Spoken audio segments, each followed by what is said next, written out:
over where all of these dollars are coming from, where they're going, and certainly difficult, if not impossible, to determine efficacy of use of the funds, which is interesting, and I think presents an opportunity. So, good morning. I just really also want to start by thanking all five of you because the events, meetings, outreach we've done, you've all been present, you've all been engaged. So it's been really great to have that interaction back and forth here as we're developing kind of the set of recommendations and getting your feedback along the way.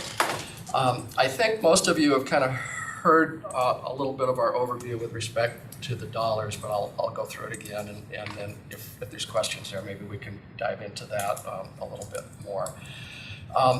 The bottom line is there's three different funding sources, if you will. There's federal, state, and local dollars that all go into homelessness, affordable housing, and or mental illness in one way or another, or mental health.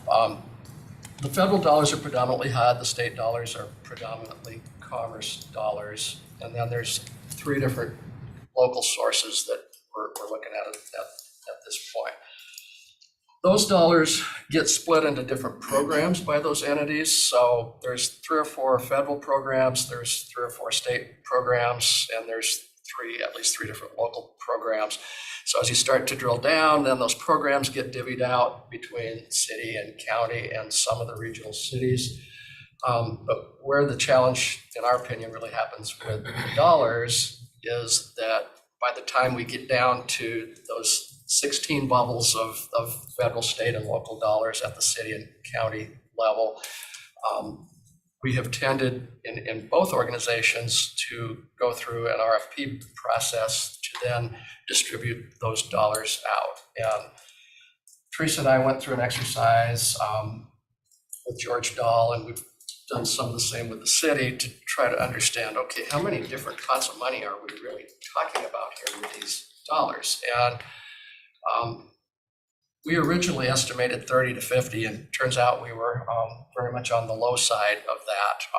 By the time we distribute these dollars out in terms of RFP distribution to all of the different providing entities, it looks like there's as much as 70 to 80 different buckets of dollars that are out there. And the biggest challenge we see with that is really kind of three things. So those dollars aren't really connected to each other or integrated, so that each one truly has its own contract and its own direction.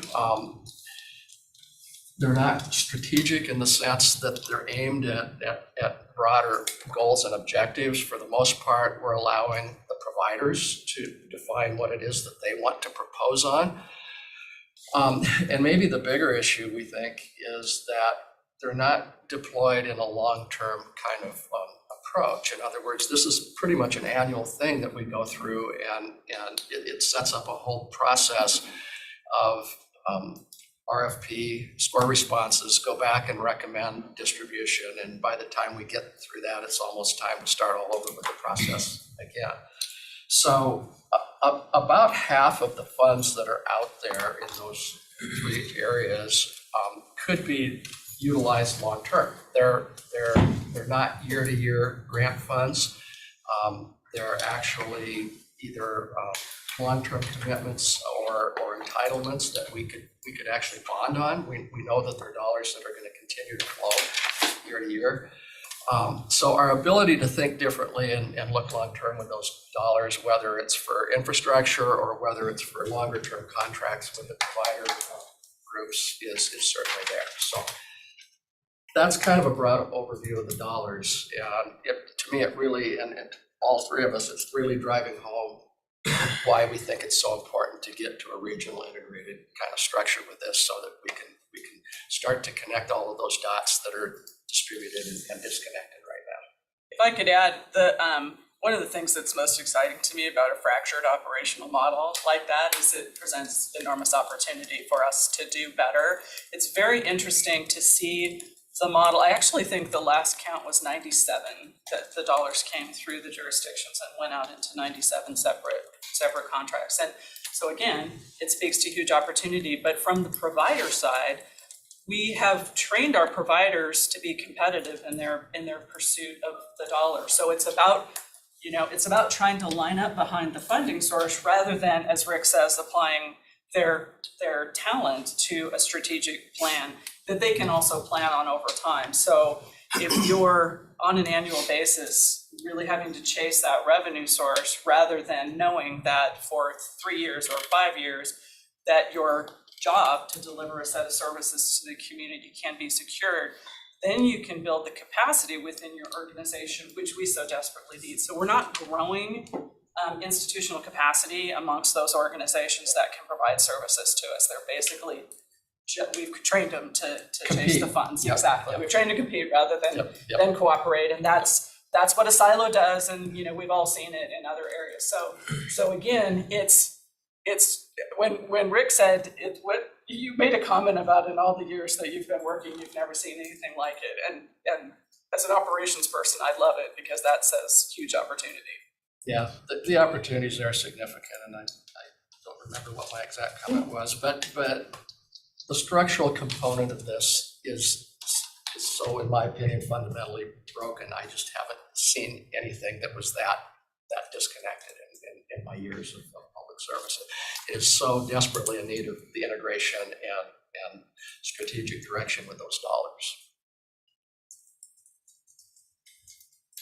So as you look at the conversation around what our strategy should be, a lot of times, especially federal dollars, but even state dollars, come down with parameters that say you shall do this. And do you think there's enough latitude to be able to go back to the state or the feds and say, well, we appreciate your suggestion, but what we'd like to do is this because it fits into a bigger strategy? Great question. Actually, we need to have some more discussion on that, but from our preliminary look, we think that there's a lot of words that are used that can have much broader definitions than the way we're interpreting them right now. And I'll say more plainly that we have always done things a certain way, and we seem to think we can't do it differently, but I would say there's a lot of latitude already in there that allow us to do things differently. And I think we're starting to see the mental health side has been a little slower to catch up with getting the dollars, but a lot of the latter language that we're seeing, particularly on the commerce side, on the state side, is that you've got to connect the housing and the health services together. Not only is it encouraging that, but it's actually starting to mandate that. So I think that ability to put that money together is only going to grow. And go ahead, Commissioner, do you have a question? Yeah, I'll ask it. That sort of segues into the idea of sort of the how and which of these things come together. For those commissioners that have been participating with us in the work groups, they know that we're basically looking at the intersecting three bubbles of housing, health, and safety. And so we're not going to solve all of housing or all of public health, certainly, or all of public safety, but we know there's an intersection. And what we've discovered as we're looking programmatically is that we've been so focused on housing because of Housing First, and everybody will say that. And then a lot of people will say Housing First isn't working. So I've had the opportunity, and thank you, Sheriff, to meet with a lot of law enforcement folks. I'll be at Shrek tomorrow to hear a little bit from our fire folks. But what we're finding is that without really robust services, housing doesn't get us the outcome for the community. And so being able to wrap those services in our Housing First models, we're calling them service light. So there's services that are occurring, but they're not the sort of services that get people to the next stage in their life. I would actually go so far as to say the way our model is set up is there's almost an assumption that people cannot find their way through services out of supportive housing. So as we look at these intersecting bubbles of safety, housing, and services, we see a model that has public housing, of course, more robust housing, we hope, through GMA planning, Commissioner, but we also see it's very necessary that all of our housing components must have these robust services with them, and that the safety component, it's really difficult, I think, for us to pull apart what's happening between the thing people don't want to call vagrancy and homelessness and mental health. And it's like there's so many co-occurring things here, but we firmly believe that there's a triage service that must happen at the front end of all of this. In other words, nobody goes to housing without being triaged professionally. Nobody goes to jail without being triaged professionally, and all of the services in between need to be discussed. And I have to tell you, for me, that it's a really complex and challenging situation, I think, because there's, as you know, you talk to a lot of folks, there's a lot of very strong opinions everywhere from don't fund anything and throw everybody in jail to everybody just needs free housing and that'll solve it. And we know that some combination of housing and services is going to be critical, or we will not find our way through this together. And we can, and as we're seeing, money's not going to be our challenge. We can find a way to solve this. So as we talk money, I think I keep saying this just because, you know, it's like when Arian put the spreadsheet together, you know, which I think we got to how you kind of started some of it, was looking at all the dollars that potentially could be available. And so I just want to, you know, a lot of those dollars are already in other, you know, spent in other areas as well. You know, CDBG money goes to, you know, small towns for different infrastructure needs that they have, but it can go to homeless as well. You know, our 1/10 of 1% money for mental health. You know, when the state, you know, back in 2018 had us go to the behavioral BHASO, the administrative service organizations, some of the counties that actually contracted out with Beacon, a separate contractor, all of those dollars went to there. I mean, that's why we were pretty insistent to keep it here so that didn't go, but it's already going to programming that was needed for some of that. That's how we're doing our pilot program with the schools right now. So I just don't want to have that shown as here's the full amount that we can have when a lot of it's already out there, and going to services that are different, because there's, as you know, across the county, there's different mental health needs than just homelessness. So that's a great segue, because we were kind of hoping maybe we could have that conversation, because when we kind of did our flow chart with our bubbles and worked down to the, I guess, 97 different pots of money at the end, we did not put the CDBG or the 1/10 mental health dollars into that. I mean, that's fundamentally just the other programmatic dollars that are there. There's an opportunity, I think, however, to not just say, leave those two alone. Is there something within the components of what those are doing that make more sense to integrate into this process? And that's probably the next step for us, honestly, because the other pots of money are really clean. I mean, they're very well defined for this purpose, and it would be very easy to move those to a regional authority.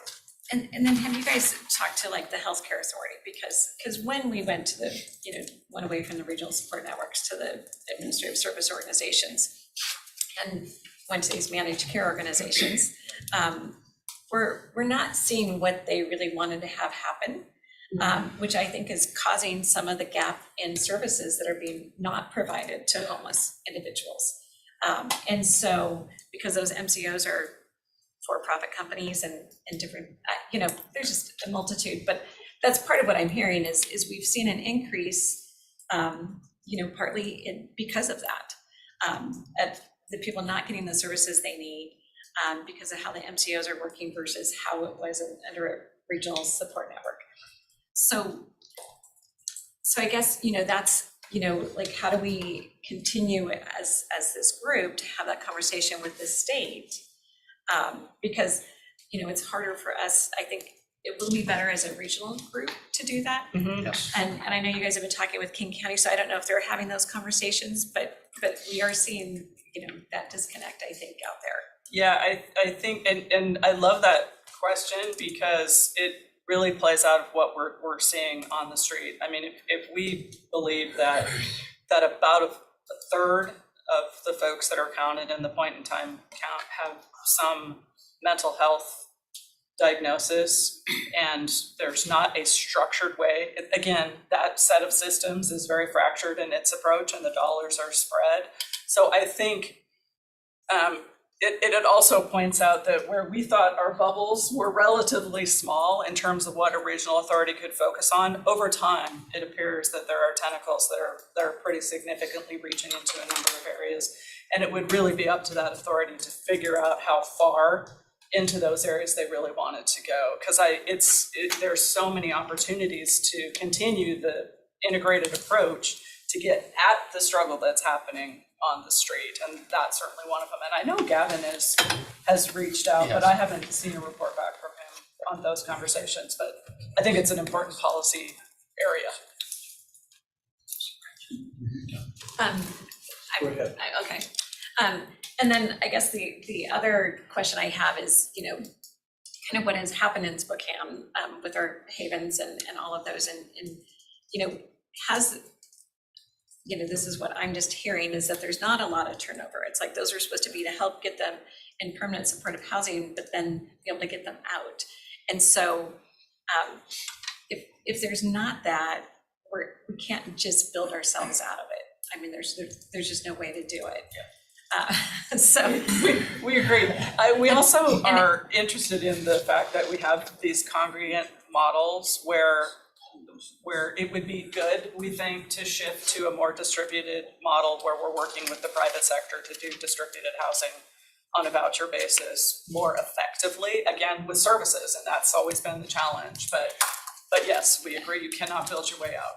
And the services are really important, because talking to someone who's a friend of mine has been talking to a sociologist over at University of Washington, that the longer that you're kind of develop this antisocial behavior, which homelessness really is, because that's why they don't want to adhere to the rules and the laws and all those things, that it's harder to bring them, it takes longer to bring them back.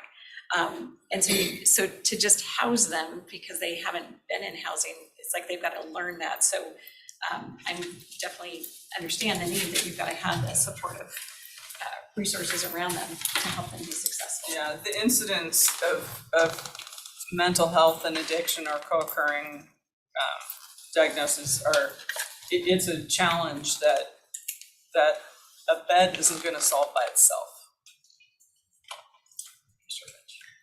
So when you look at the 97 pots of money, pots of gold, does that include funding for the True Blood settlement?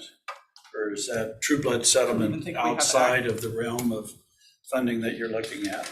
You have to tell us what account the True Blood money is in for us to know whether it's... No, Catholic Charities is using it to build some of the new family, or some of the units over off of, Are those direct Bill dollars to the nonprofit sector? Yeah, they're dollars directed through the state, We're looking only just just local dollars. public. we're just looking at the that public. flows through Yeah. the city or county. Yeah. Okay. But I think you're raising a good point, and actually, Commissioner Waldrop raised this point at our committee meeting last week, is that somehow in this process, we've got to start to understand those dollars and how they can be tied into what we're trying to accomplish. They're going directly to the nonprofits. Right. And then also how we can look at private funding, and do we need some type of a foundation or some type of a component that can tap in and work on the philanthropic side of this, because a lot of the cities that are being successful have been able to leverage that. So I think those are two pieces that we don't want to walk away from here, for sure. And some of the True Blood money goes to nonprofits, some of it comes directly to the county and stuff, So it'd be good to make sure we- that you we have that use one. those funding for a number of projects. 98. So you- Commissioner Kearns. So one of the questions, so you said your initial thoughts were that there could be 30 to 40 buckets, and then it was 70 to 80. Now it looks like we're approaching 100 buckets of money. But Have you been able to total up how much money there is across the whole system? We know how many different buckets or categories, but what's that total dollar amount? We know that yet. So we can give you asked that last week and we weren't quite ready, but I think we're ready to roll that number out here for you. Without connecting any of the CDBG dollars or the mental health dollars, and obviously not looking outside of just what's flowing through the city and the county right now, there's approximately 30 million a year that is flowing through, of which about half of that is, like I said, is truly what I would consider long-term dollars that we can bank on and depend on. The other half is things that we have to apply and go through the grant application process for. And interestingly, it's kind of pretty much split anymore. It's about 10 federal, 10 state, and about 10 local. And the biggest component of the local is the city's 1/10 that they, on the sales tax that they imposed in 21. So if you don't mind, I'll ask a clarifying question. Is that 30 million in entitlement dollars and an additional X million dollars in competitive grants that typically averages about what a year? It's about 15 million. That's what I would call entitlement, and I'm including local dollars in that because the 1/10 doesn't have a sunset on it. There's a credit to the state sales tax that has a 20-year sunset on it, but that's still 20 years of dollars that are there. And then some of the federal dollars are also long-term. So it's about 15 million in each category.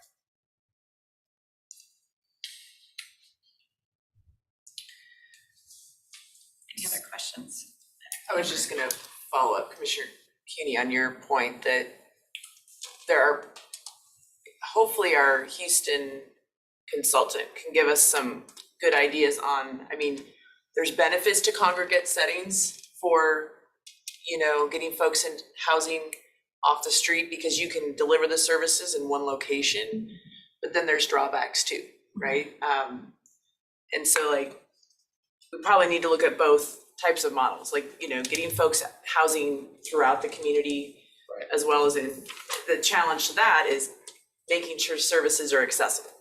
So anyway, so it'd be interesting Absolutely. to see how Houston has been able to figure that out effectively, and getting people to move from those congregate settings then to the next affordable housing point. Because we did a tour with Catholic Charities last week, just, around to see some of the different housing units.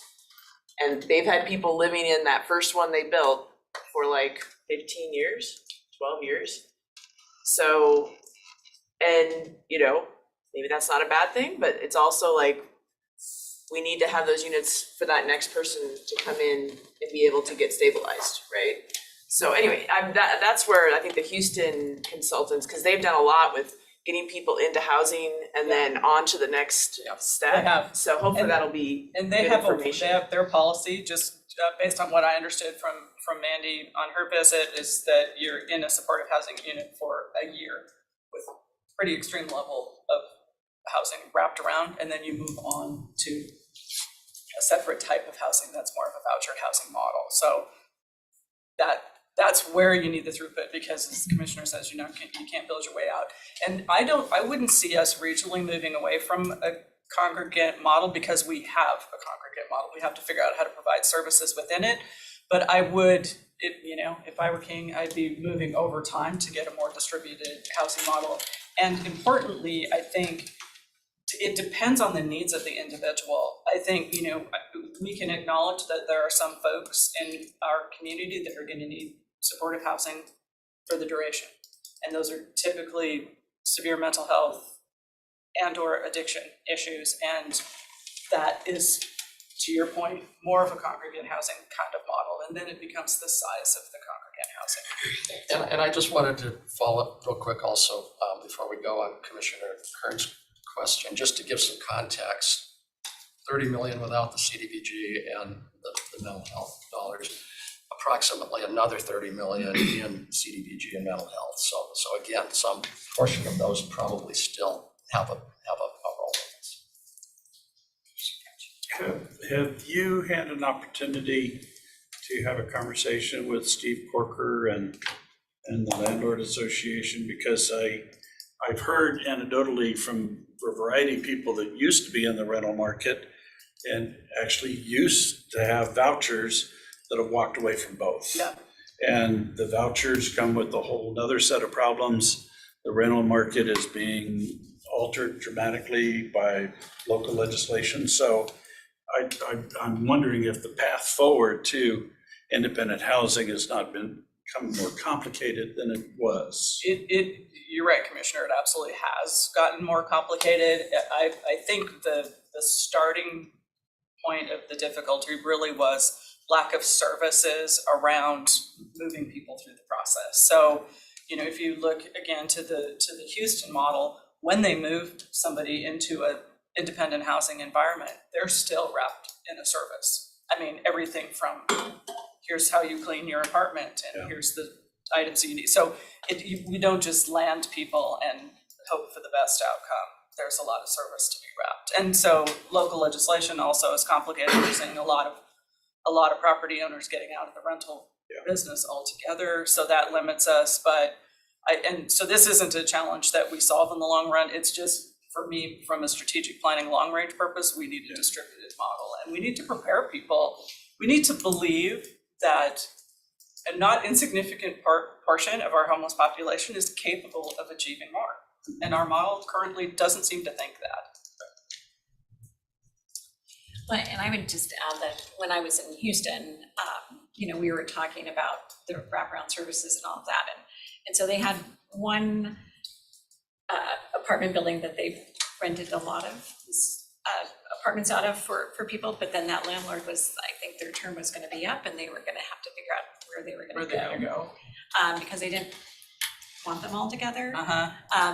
But then as they distribute them around to different areas, you know, what they were having to figure out for their service providers, the social workers, was I think they were following them to each location, and like they needed to try to regionalize that service social worker for those individuals in a region instead of they were driving all over the city. And so I mean, there's just, you know, good things and, you know, just things to learn that it's still not 100% perfect there. You know, everyone's still, you know, trying to figure it out. So just, you know, but they did need to have that social worker with them, you know, whether it's a peer navigator or whatever it is, just to help guide them through the process for quite a while. Yeah, and I think Rick put it really well when we were starting to map out this process and looking at where housing and services and where individuals are coming into the system and what we're doing. And he put it perfectly. We've been working a problem from right to left, that is housing backwards, instead of starting with the individual and understanding the support services and housing need, so that we can then move people through the process. So it's I'm sure you do a lot of reading, I do. We're seeing a lot of articles about the Housing First model, and it's created this environment where we believe that's the only thing anybody needs. Well, that just isn't so. I mean, we have to have a robust set of services and housing and a whole lot of other things to go with. And some of our folks need detention, let me just say that out loud. So that's got to be a part of how that conversation unfolds as well. If I could leave you with just a thought, something to mull over like we did our work group. The next thing that we'll be working on here as we're putting together our set of recommendations is recommendation for a governance model.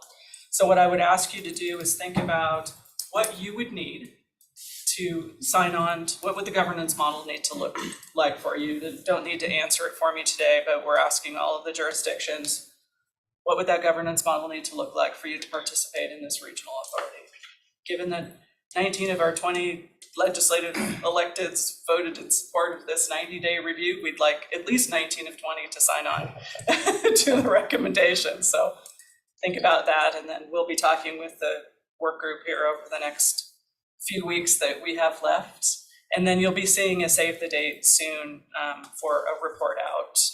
We intend to give you our recommendations on time. Thank you again. Scott. We're not off the hook yet. Just a couple of questions. So you mentioned 30 million ish is what you think is in the bucket of entitlement categories.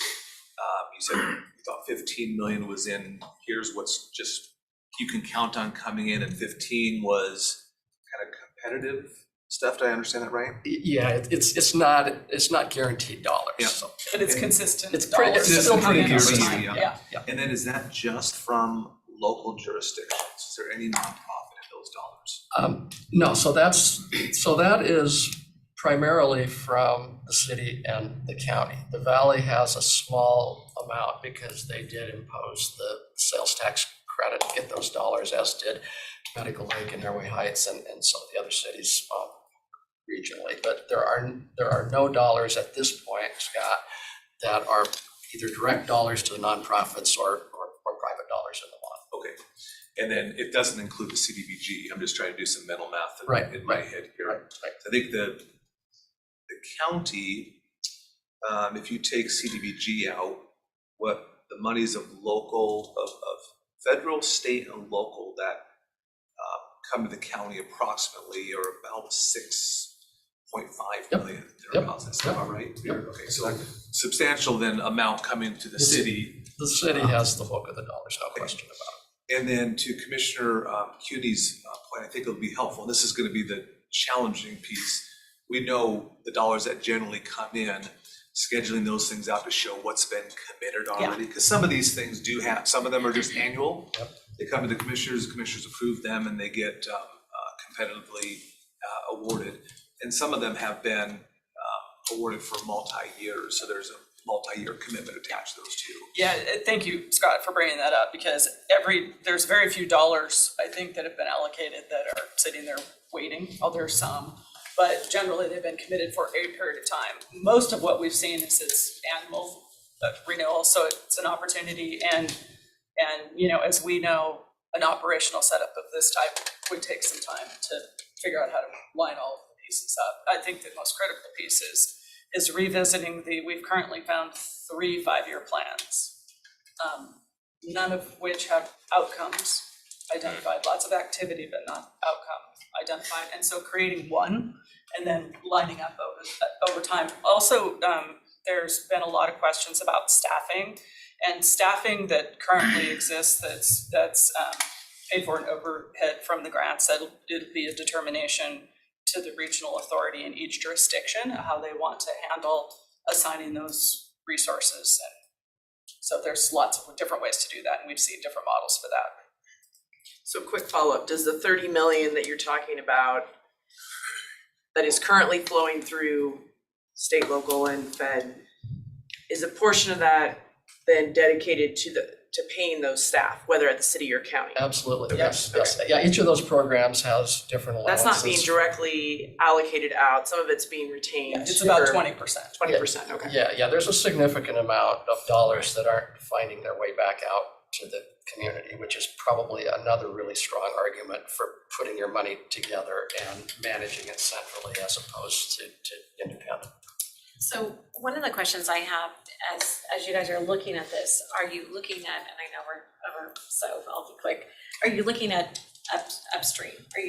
Are these dollars just all, from homeless and getting them, support and housed, or are you also, because some of these dollars are also going to help, not let people get homeless, keep them in their homes, those kinds of things? So a lot of a significant portion of the dollars can be used for homelessness or affordable housing. So how you choose to deploy that in an affordable housing method also, I think, gets at your question of, they may not be in the point in time count or in a homelessness status, but to the extent that affordable housing is contributing to it, that's certainly part of it. So, and that will be a question that I will have on the governance side, is kind of where the start and stop of the homeless authority would be.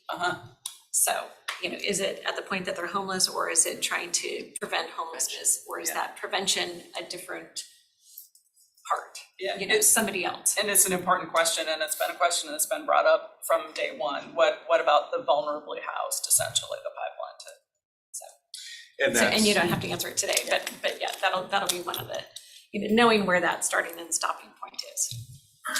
And right on Katie's point, there's a portion of these dollars here that the county has are really specifically for affordable housing, which is not necessarily in the homeless category. It's really how do we continue to build the affordable housing pipeline too, which is a lot of what the county focuses on as well. So I'm kind of gathering that the view that you're coming at this is it's addressing people who are not housed today, addressing people who are possibly at risk of being housed, but also continued investment in affordable housing for this regional governance group to look at. Right, if you asked us right now, Scott, I think we've talked a little bit, our recommendation would be yes, you need to pick up that pipeline as well, or otherwise you're missing significant opportunities to address the problem much earlier and probably at a much lower cost than if you don't.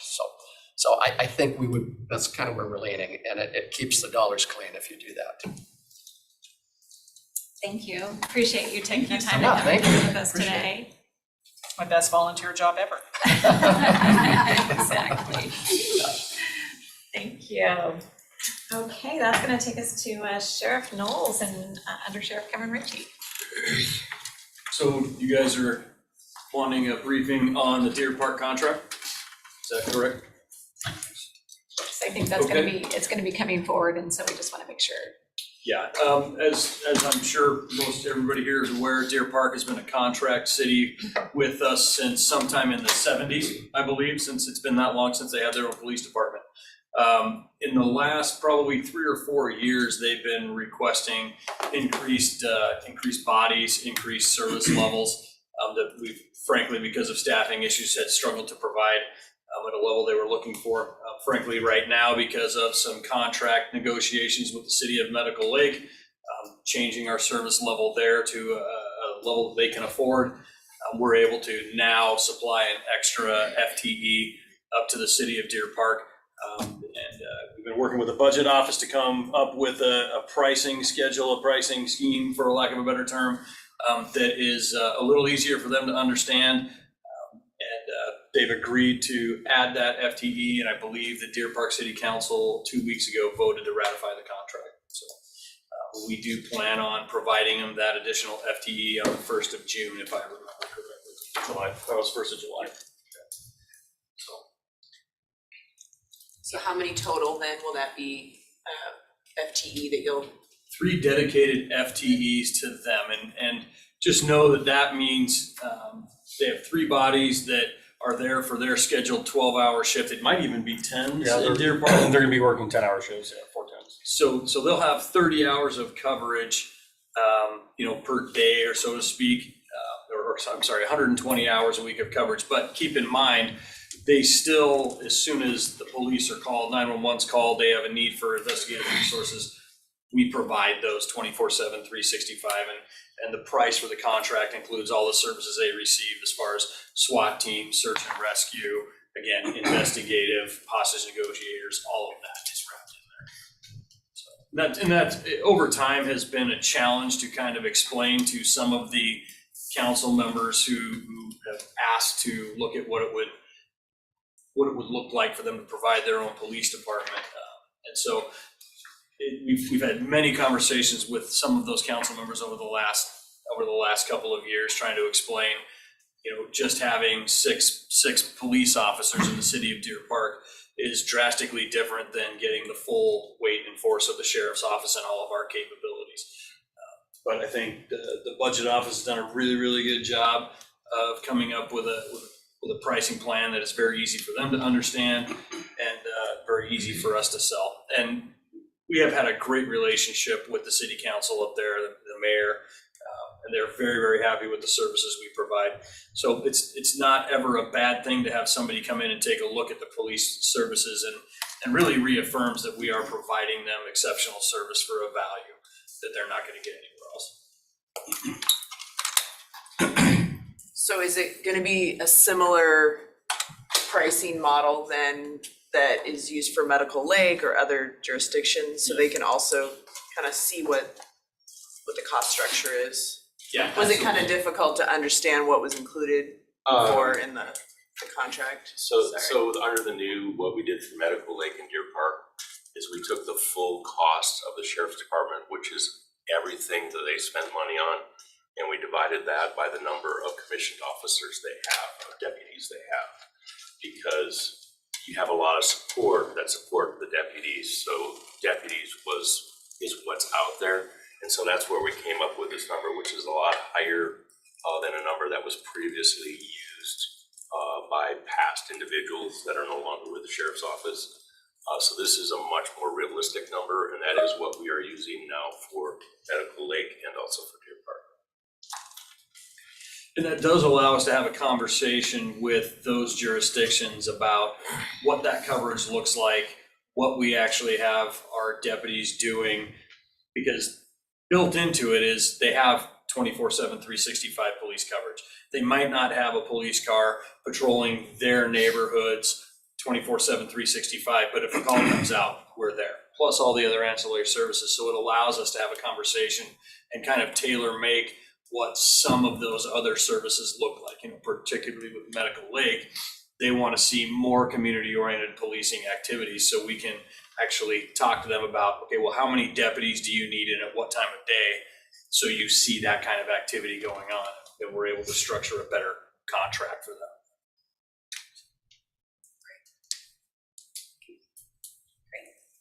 Just one other thing you'll notice in the contract is they actually want 4 FTEs.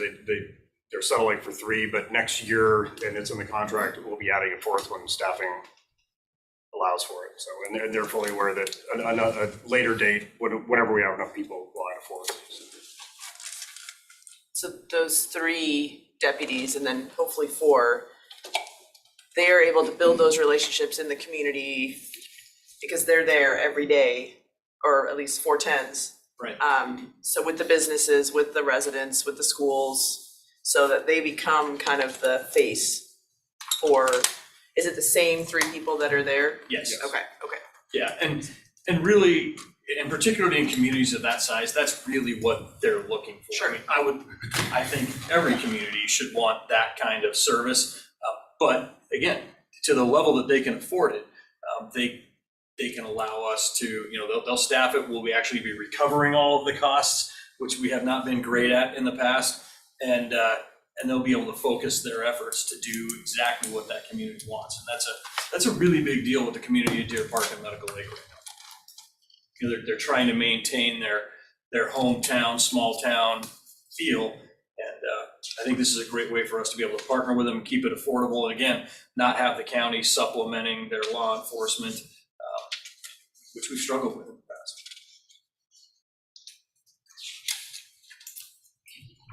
Thank you. Okay, well, Larry, I'm gonna have you join us at the table. Okay, thank you. Thank you. You guys are You got one. having on either side. Okay, so Chris, I think you're gonna lead off this one. Yes, so this is in regards to the proposed upcoming controlled substance ordinance. The top copy, you have 2 copies. The top copy is an updated version. And the bottom copy is the last version, so there have been a few changes since then. Notably, the highlighted changes in the original draft have been removed. So that is what the highlights indicate. We removed the section regarding possession of less than 40 grams of cannabis that is covered by state law, so that was redundant and or preempted.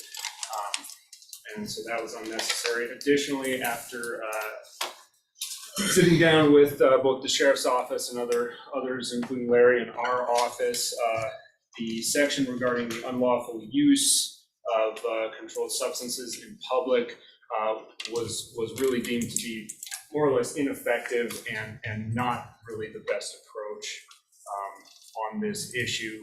There are a number of both hurdles to enforcement on that, as well as kind of legal issues if we were to try to go forward with that.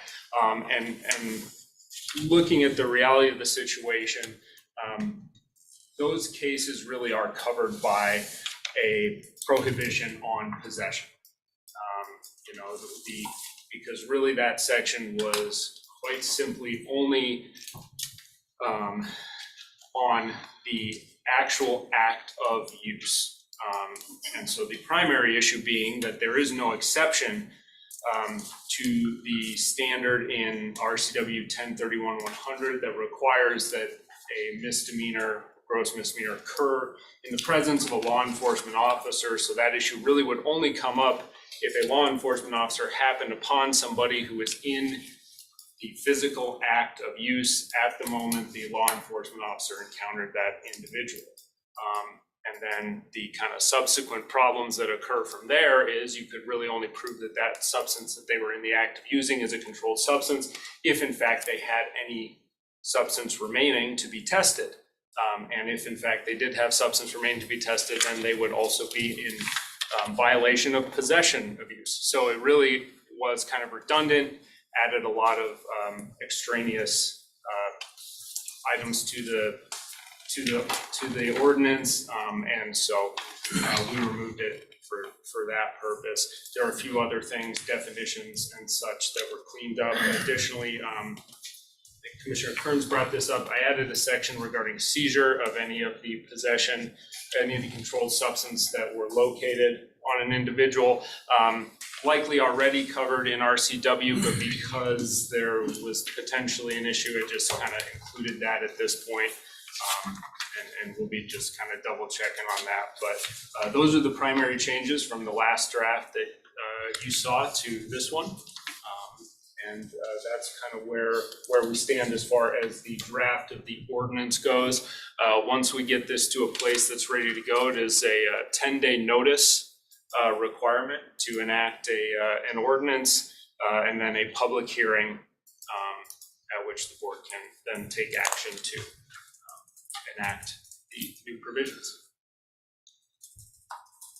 Madam Chair, Chris had asked you about bond. Do you know if there's going to be a bond established to it, or is it going to be a mandatory court appearance?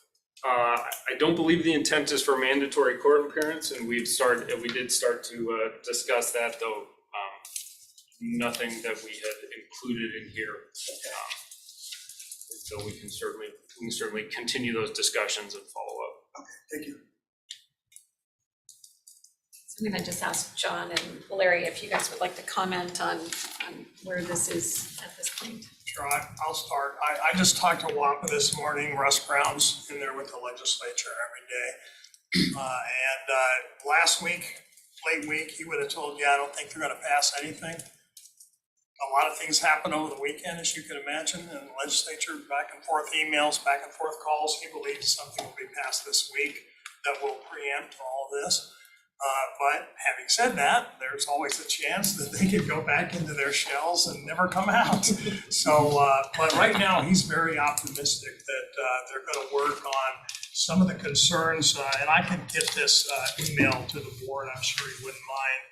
But there was an emergency session of WAPA back on Sunday, April 23rd. It was a telephone conference call with a bunch of us electeds.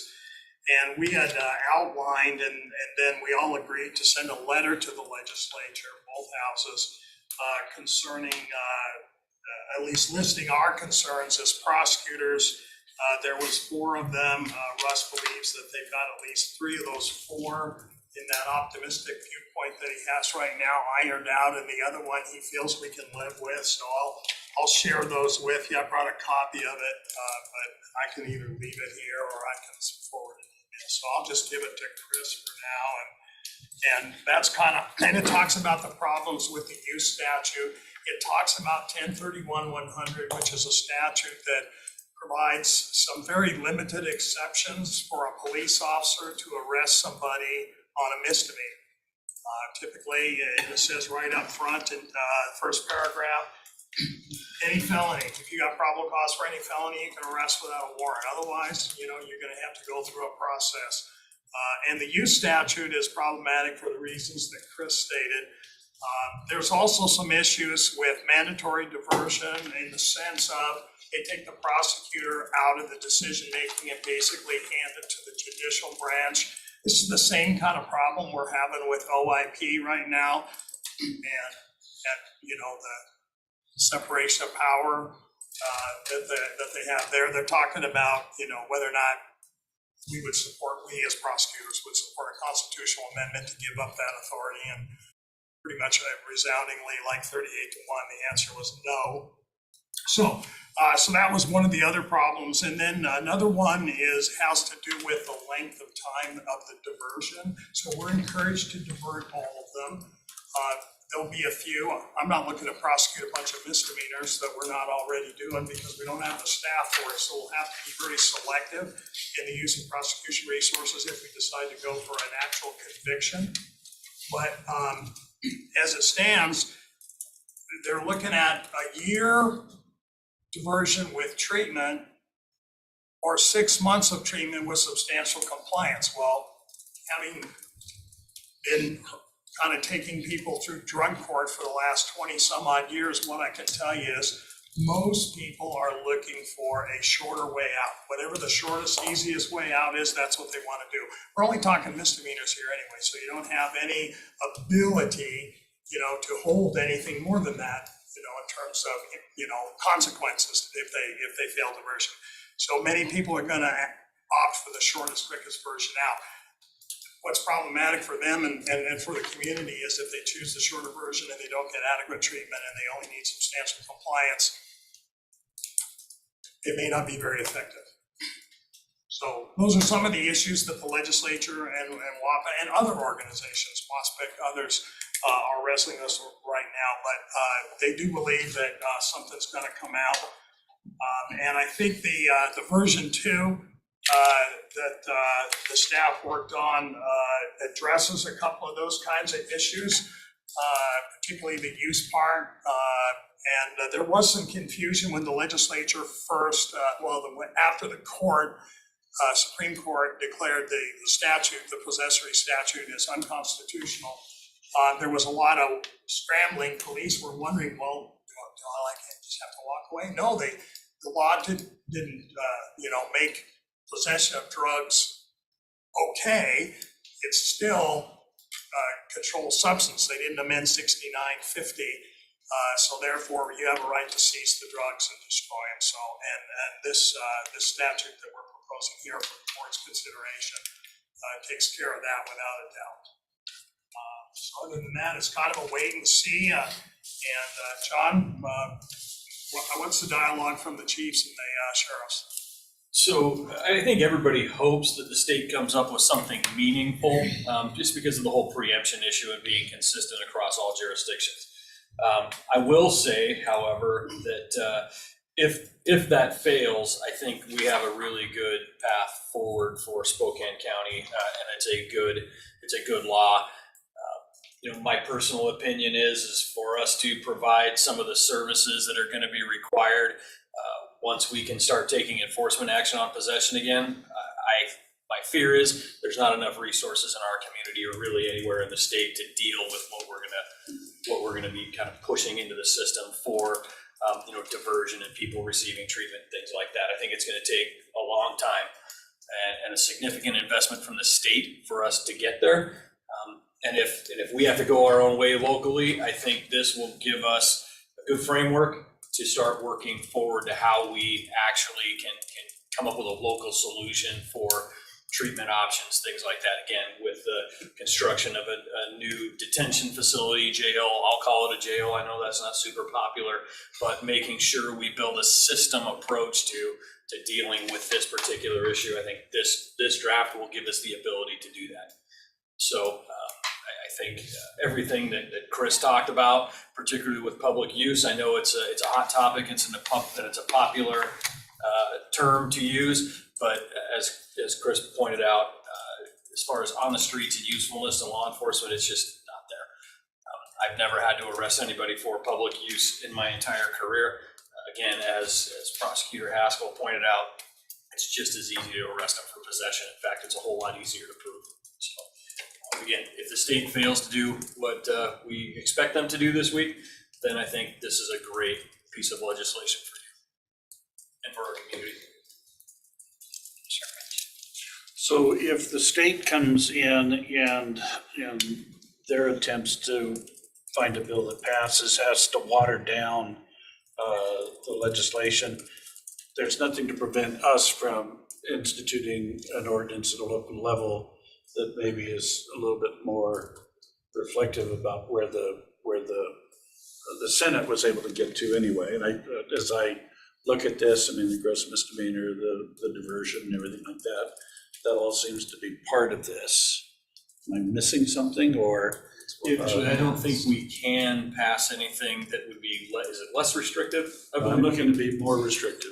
I think it depends on what they pass. I mean, they may have something that says that local jurisdictions are Don't have the authority. prohibited from, so I think, If they pass something on the issue, if they take action that criminalizes the possession or use of a controlled substance, then we are preempted from passing anything. Right. Where the legislature has taken action on a statewide level, the local government cannot step in and do something that would be contrary or different to that. So if they take action this week or within this session, then that will be the state of the law. And if in fact they, if we start this process and this goes forward, the ordinance does take that into effect. I did put a preemption and savings clause into this ordinance. So if in fact this is passed by the board prior to the legislature taking action, they take action after this is passed, then this will be effectively null, though it will remain on the books. Good to see you. I just wanted to ask kind of a clarifying question about the proposal. I'm hopeful that the legislature acts and this becomes a bit of a moot discussion. But I appreciated that all of us signed on to a letter to the legislature, kind of a joint statement. I think one of the things that we all agreed is that we'd like to see clarity for citizens and law enforcement to prevent the patchwork, right? And so I do worry a little bit that there's some differences between this draft and the version that City Council passed. So I guess one question is, would we be willing to just adopt the same thing that City Council passed unanimously for the reason that then it would be consistent across the region?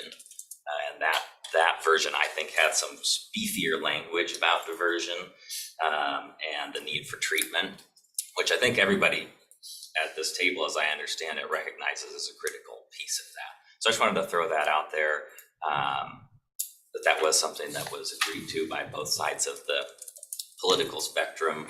And if we pass something very similar, would seem to be more consistent across the region.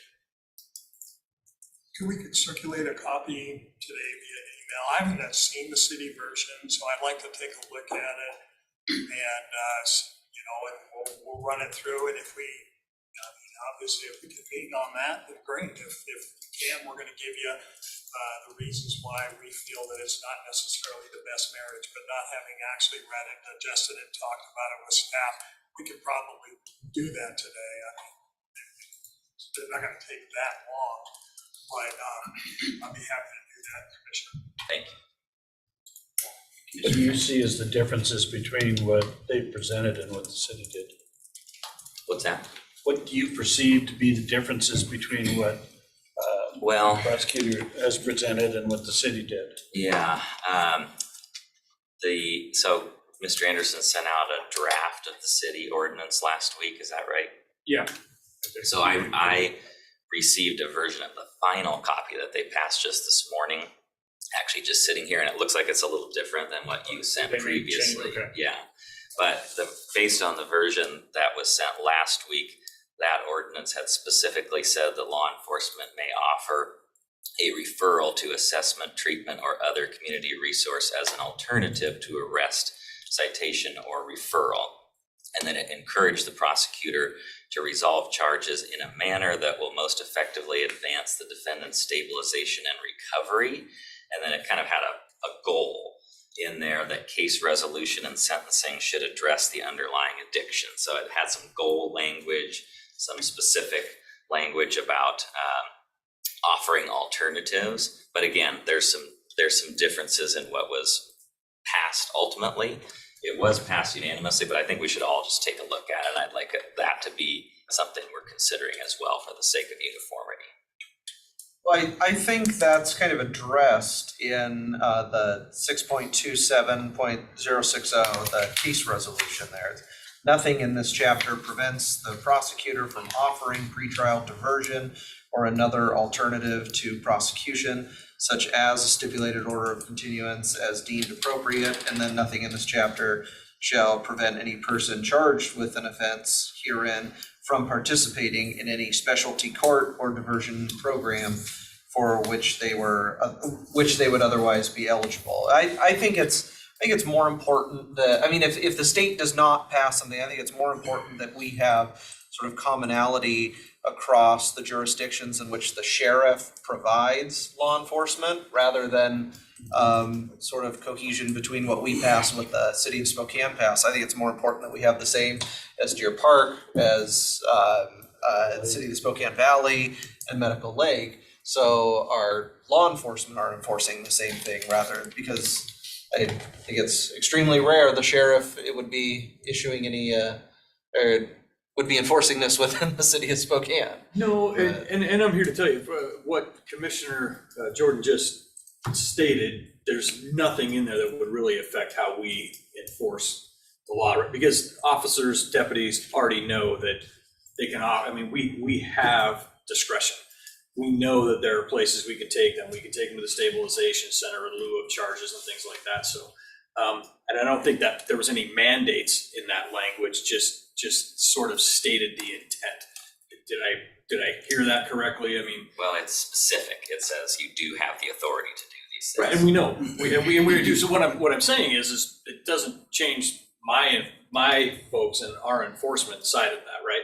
We now have the ability to hold somebody accountable, and we do understand we have this wide range of discretion to either cite people, book people, take them to the crisis stabilization center, or, you know, makes an agreement that we're not going to charge them if they go into treatment, right? So that none of that language concerns me.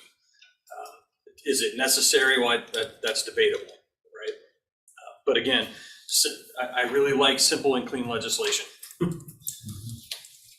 Just one more housekeeping thing, Larry, so on the our ability OR from the booking area, I don't know if this would fall within the guidelines from district court and municipal court. We might want to reach out to the court to talk to them as well, because I don't want to defeat the purpose of what we're trying to accomplish here. So, yeah.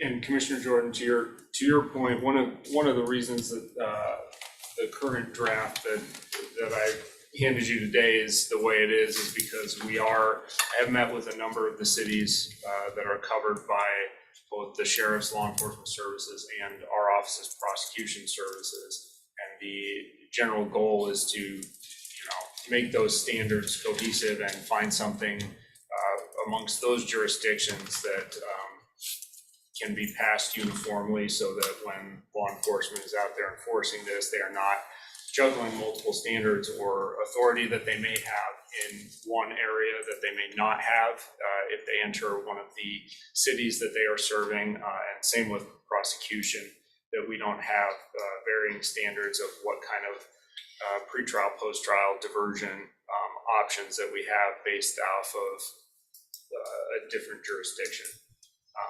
And so that was kind of the reason for leaving the diversionary authority and diversionary thing in the prosecutor's office, based off of what the feedback and the meetings that I've had with attorneys from those various smaller cities served by the sheriff's office and the prosecutor's office. And Chris, correct me if I'm wrong, but you had the city attorney there as well from the city of Spokane. Yes, he was, and the obvious difference there is that the city has both their own law enforcement services and court and prosecution services. So they are, they have obviously the authority to kind of implement whatever they want on all of the levels, all the way through the criminal justice system, from enforcement through prosecution and probation or diversion services. And so, trying to make sure that when we coordinate those things, that we are not putting law enforcement or the courts into a position of needing to consider numerous standards. And so, I mean, again, hopefully something will come out of the legislature this week or shortly that will make this uniform across the board. So one question on timing. So if the legislature's adjourning or reconvening tomorrow, so if we have this notice for next week, then it would be 10 days? Yes, so it'd be 10 days from when it's a 10-day notice, so the board would need to initially pass a resolution noticing this, after which there would be the 10-day, minimum of 10 days, and then a public hearing, at which, after the public hearing, the board could then take action to pass an ordinance. And then we just have to have this, if nothing happens, by July 1st. So it has to be in Correct. effect prior to July 1st. Correct, and so that, way and the draft that I handed out has a effective date of July 1 for whenever it is passed. So obviously, that's assuming it's going to be passed before July 1, which is when the current misdemeanor would expire. we have a little bit of time to see if the legislature does something. Yes. Yeah, I was just gonna follow up on Commissioner Jordan's, I see what you're saying about the city of Spokane having its own law enforcement and court services, so they can be directly, so your concern would be like the separate police departments that are working within the county being aligned with the same type of strategy, because I know the Snohomish draft ordinance had language that strongly encourages officers who arrest a defendant to use, different alternative diversion tactics like the mental health stabilization center or other diversion points. So you didn't keep that from the Snohomish ordinance in there, though? I did not. The feedback from the other various cities, and so specifically the issue would be, for example, the sheriff's office provides law enforcement services to the city of the Valley, to Millwood, to the various, and so when the county passes an ordinance that creates a criminal misdemeanor, it only applies to the unincorporated county. It does not apply to any of the cities. And so for those jurisdictions where the sheriff's office is providing law enforcement services. Yeah, should the city of the Valley, for example, and I've had some conversations with them, I don't know exactly what their ordinance is gonna look like, but should they decide on a different standard or a different provisions, then you would be in the position where the deputies out there would have to be making a distinction on, okay, where was I in the city of the Valley? Was I in unincorporated county when I stopped this person? And so what are my options at this point? What diversion options do I have in this case as opposed to what I may not have? So the goal was to find kind of a general standard that was going to be acceptable to all of those jurisdictions that are covered by both the sheriff's office and then, of course, on the prosecution end where those cases are then being forwarded to the prosecutor's office, so that we have a uniform standard to apply both, practically and then, of course, equitably, so that there's not some incentive to, if you are in fact a drug user, to go to one jurisdiction over the other based on what the potential outcome of being caught could be. Commissioner, there still is a Blake fix in place until July 1st, which I believe contains the language that you're talking about. So if the county waited, obviously we can only wait so long, but if the county waited, that mandatory law enforcement diversion, at least for the first two, I believe language is still in there. Am I wrong on that? I believe that's correct. I think it is in there. And then beyond that, prosecutors are encouraged to use diversion as well. So that's currently state law, unaffected by, I don't think, what somebody else wants to pass right now, because they definitely preempted it. Go ahead. Well, I will add, and from what I've heard of the language that was passed in the city's ordinance, let's say we pass this as drafted right now, if my officers, who sometimes do, my deputies do take enforcement action inside the city of Spokane on their ordinance, there is nothing I heard that would be incongruent with us doing this, right? I mean, there's some language in there that says, hey, we would prefer you do this or that, but it doesn't mandate us to do anything different, which would be different than what we do here. So my deputies could still exercise the discretion, they could take people to diversion, everything like that, but the charging standards are the same, everything's the same. So if we adopted this, it would not cause any issues with us enforcing the city's statute. I don't see any problems with it. Now, So by it could not change using what the happens language, with. it doesn't, it makes it so it's, by not including the language, you're saying the deputies are still permitted to divert folks. Correct. From what I heard in the city's version, there was no shalls or anything, right? And those are big bright lines for us that say, you will do this particular function. It reiterates the idea that, yes, we're trying to do this and remind people who are enforcing the law that these are options. And we know that. And it doesn't change it if it's not articulated here. It doesn't change the fact that we have the ability and that that's what we want our folks to do. So it doesn't cause me problems if they're slightly different between the city and ours. Because we're still getting to the same. Getting to the same place. And in ours, there are no shall nots. You shall not divert. You shall not take them to, Yeah. right? That's where we start seeing problems at the enforcement level. And I'm just looking through this final city version, it looks like it does have some shalls related to referring folks to drug court after they're arrested, so I'll send that to you so you can look at it, which may not be a sheriff's Not an office issue for us, question. right? But anyway, I'll circulate that so we can all see it and be aware of it. Thank you. Yeah, and I guess I would just, I think, just ask both of you, but it's like, that's typically, you try to divert them, We do. you know. Well, we haven't That's been been the doing a whole practice. lot of drug enforcement at all lately. Right, Really, because yeah. you, So no, and then what's considered possession, is there a certain amount? I know we had. Any trace amount, if it's enough for us to test, then that's enough for a possession. And then we talked about testing at one point, how we would provide testing. Yeah, that is another issue that the board may end up having to tackle at some point in the future. As you know, whether the state comes up with a solution or not.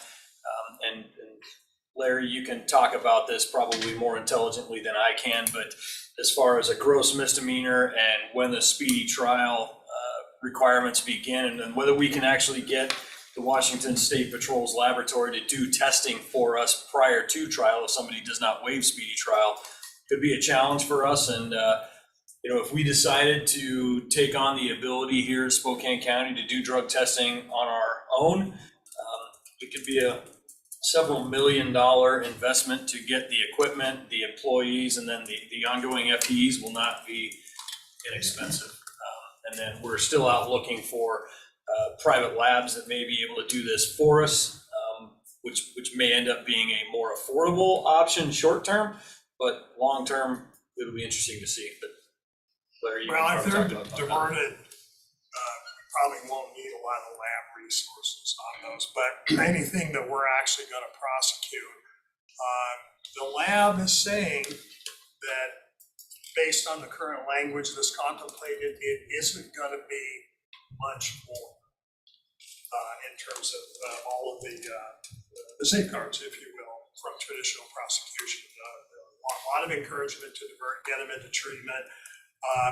I don't know what the lab runs so far behind right now, but as sheriffs pointed out, several jurisdictions have looked at what the cost would be of standing up a drug testing facility, and it would be a significant investment of those free flow of dollars into that project. So, but for now, we're taking basically the lab's work. Commissioner French and Ms. Barber. Yeah, in the newspaper this morning, they were talking about this and said that with the additional infusion of funds from the state legislature, that the Washington State Patrol Lab is targeting to be 60 to 90-day turnaround. Yeah, and I was told something very similar, Commissioner. Yeah, be a significant turnaround from what they're doing right now, which is like 2 or 3 years. So, yeah, Many, many months. many months. I was just gonna say, I'll reach out to Bina again Okay, and check on that. I haven't heard back from her yet, so I'll double check this. okay. Because we were checking into the cost of using the equipment that we purchased for the medical examiner. So, okay. Any other questions or comments? Just everyone hoping that the legislature does something that doesn't make an hour harm long. Yep, I'm gonna forward it. I left Chris my copy and then, does everybody want one of those too? Sure. Okay, I'll send that and then it'll go through in a package, Chris, so they can forward it to someone.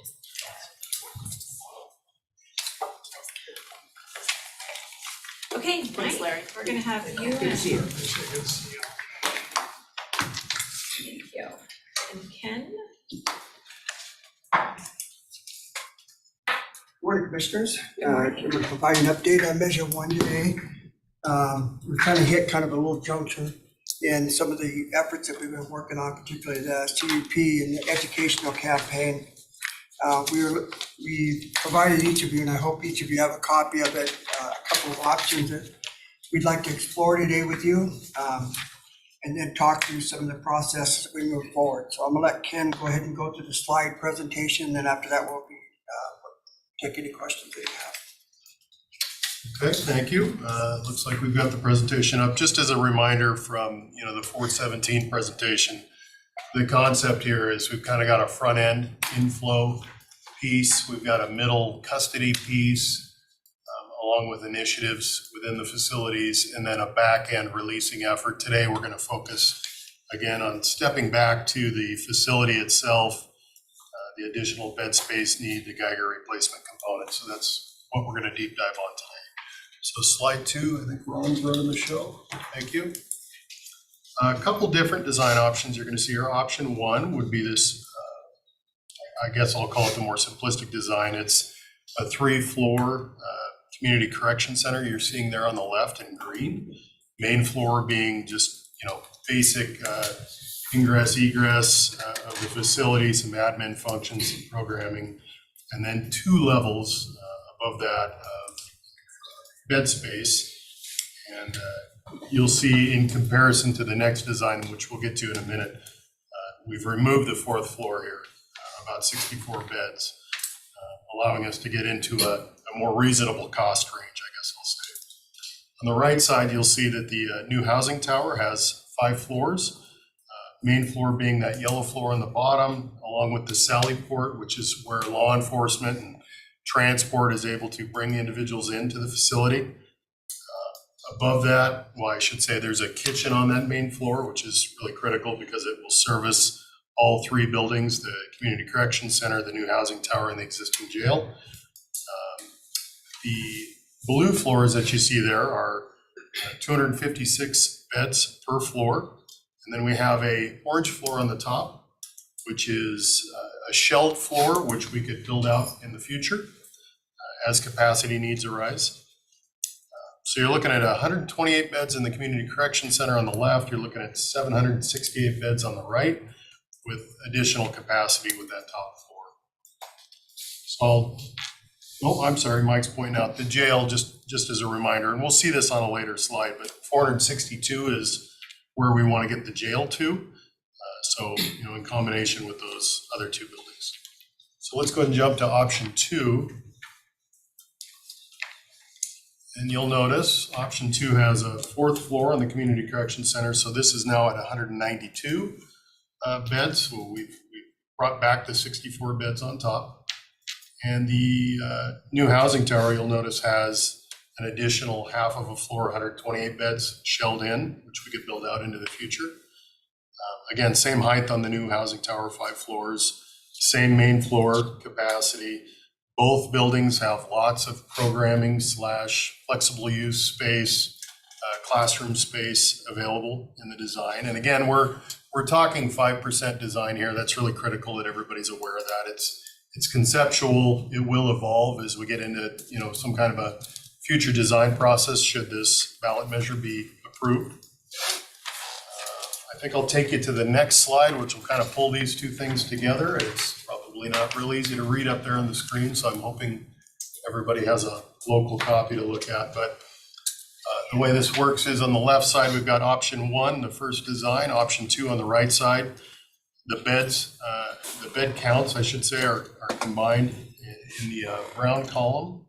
So the way this works is we're looking at option 1 by 2028 coming in at 309 million and will amount to 1,358 beds.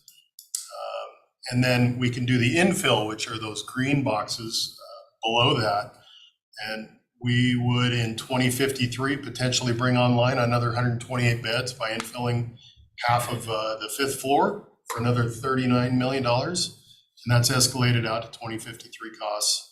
So that would bring us up to 1486, which is really close to, and we'll see a forecast slide here in a minute from back in the April presentation. But our goal is, according to the NIC, National Institute of Corrections model, we want to be at about 1,300 beds in 2028, and we want to be at 1,531 by 2053. So this gets us a little over in 2028 at 1,358, and a little under in 2053 at 1,486. Now, in theory, we've got another half of the 5th floor that we could build out in 2053. You can see that's an additional 61 million. So that's where you see that total number at the bottom, 348 to 370, depending on which we choose. If we only want to do a half floor in the 5th, that's 39 million. It takes us to 348. And that gets us pretty close to where we need to be at 1531 in terms of bed space. If we want to go full boat, take the whole 5th floor, that's 61 million, takes us up to $370 million overall. Again, key number here is by 2028, 309 million. And we've had some discussions with Randy about financing that. He can touch on that in a minute if anybody has questions. I'll take you through option 2 on the right, same kind of concept here, a little different build out. By 2028, we end up with 337 million in cost, and we get to 1294. So we're a little closer to that 1,300 mark.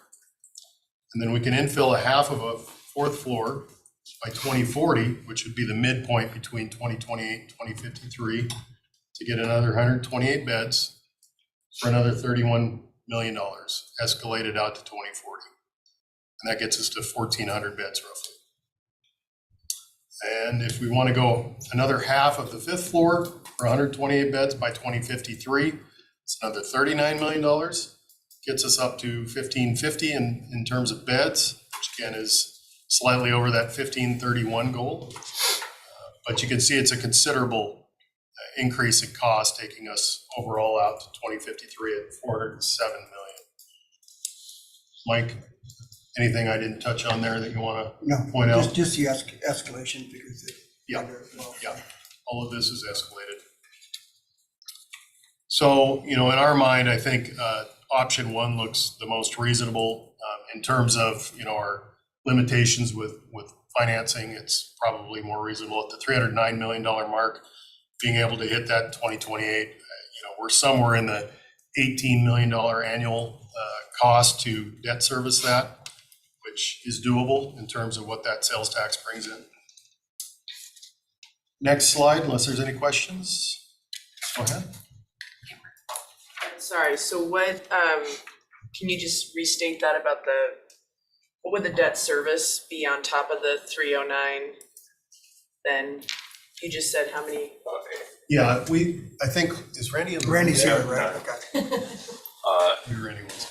Amber, the debt service, if we were to do a 30-year bond on that, and based on rates that were out there a month ago at 4.11%, the annual debt service on that would just be around 18 to 18.1 a year. If you wanted to do a 20-year bond, you could do that as well.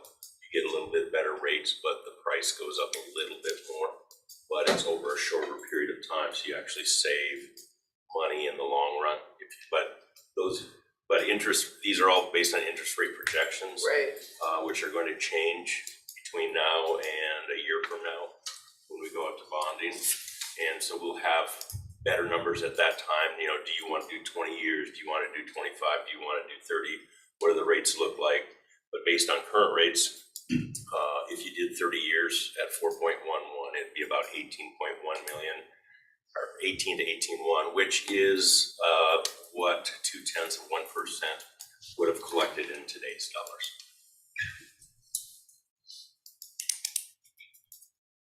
So what would be I mean, I know you're just estimating. Yeah. But what would be the construction cost plus the debt on top of that?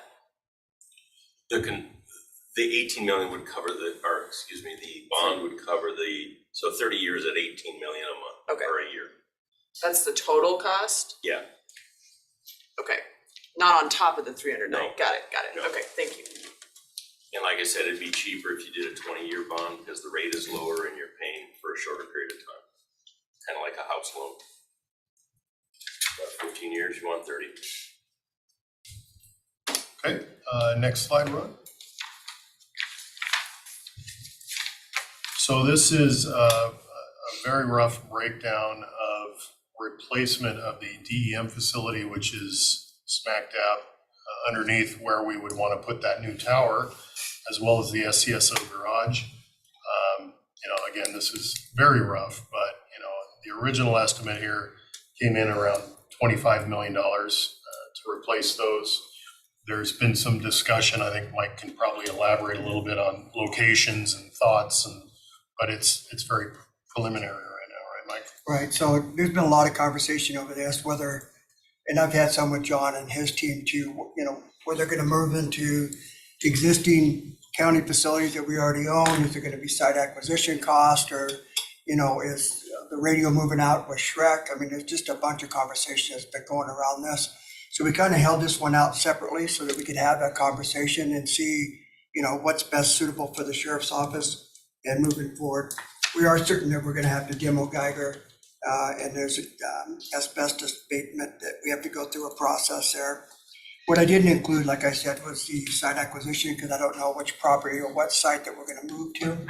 But if we just determine that we're gonna have to purchase the site acquisition costs have to go in there as well.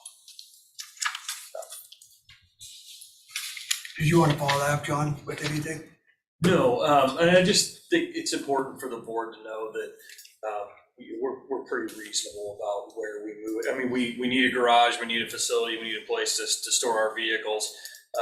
DEM, there's several different solutions that we're looking at, some potential solutions that could save us some money. And again, there's been some discussion about a partnership with the Air Force and one of the county fire districts about maybe co-locating DEM and the fire district and maybe some resources for Fairchild out near there. So I'm not sure exactly where they're at with those discussions, but there's a lot of potential different options.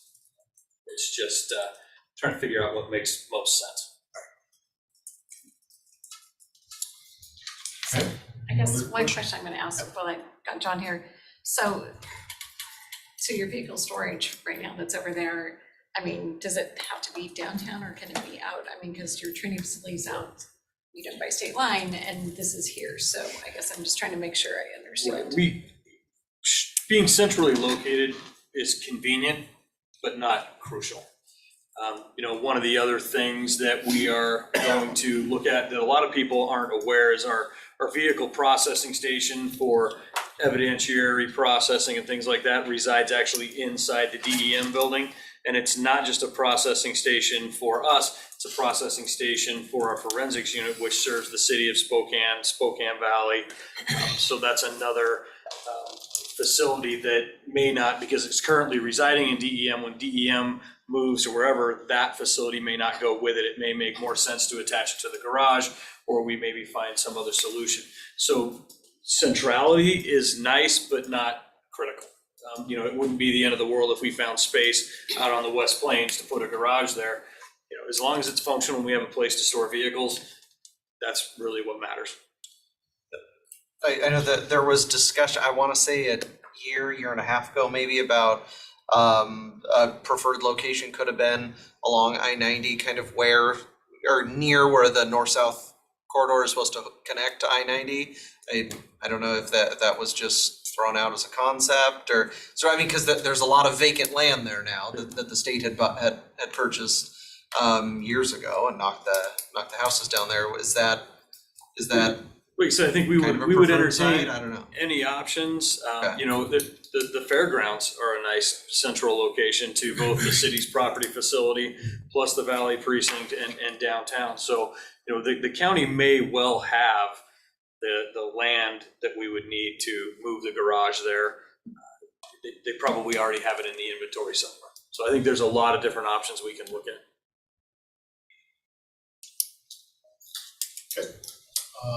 Next slide then. So again, everything here is kind of predicated on this NIC forecast of 1,300, 1,531. Just wanted to kind of rehash this slide from the April presentation. Again, you can kind of see some historical data here, but ultimately, you know, by 2028, we want to land at that 1,300 number and the 1,531 number. And that kind of drives the design, the facility you've seen. It drives our ability to move forward with the conditional use permit application with the city, which we're actually ready to go pre-application submission to them this week. And we'd like to move forward with that.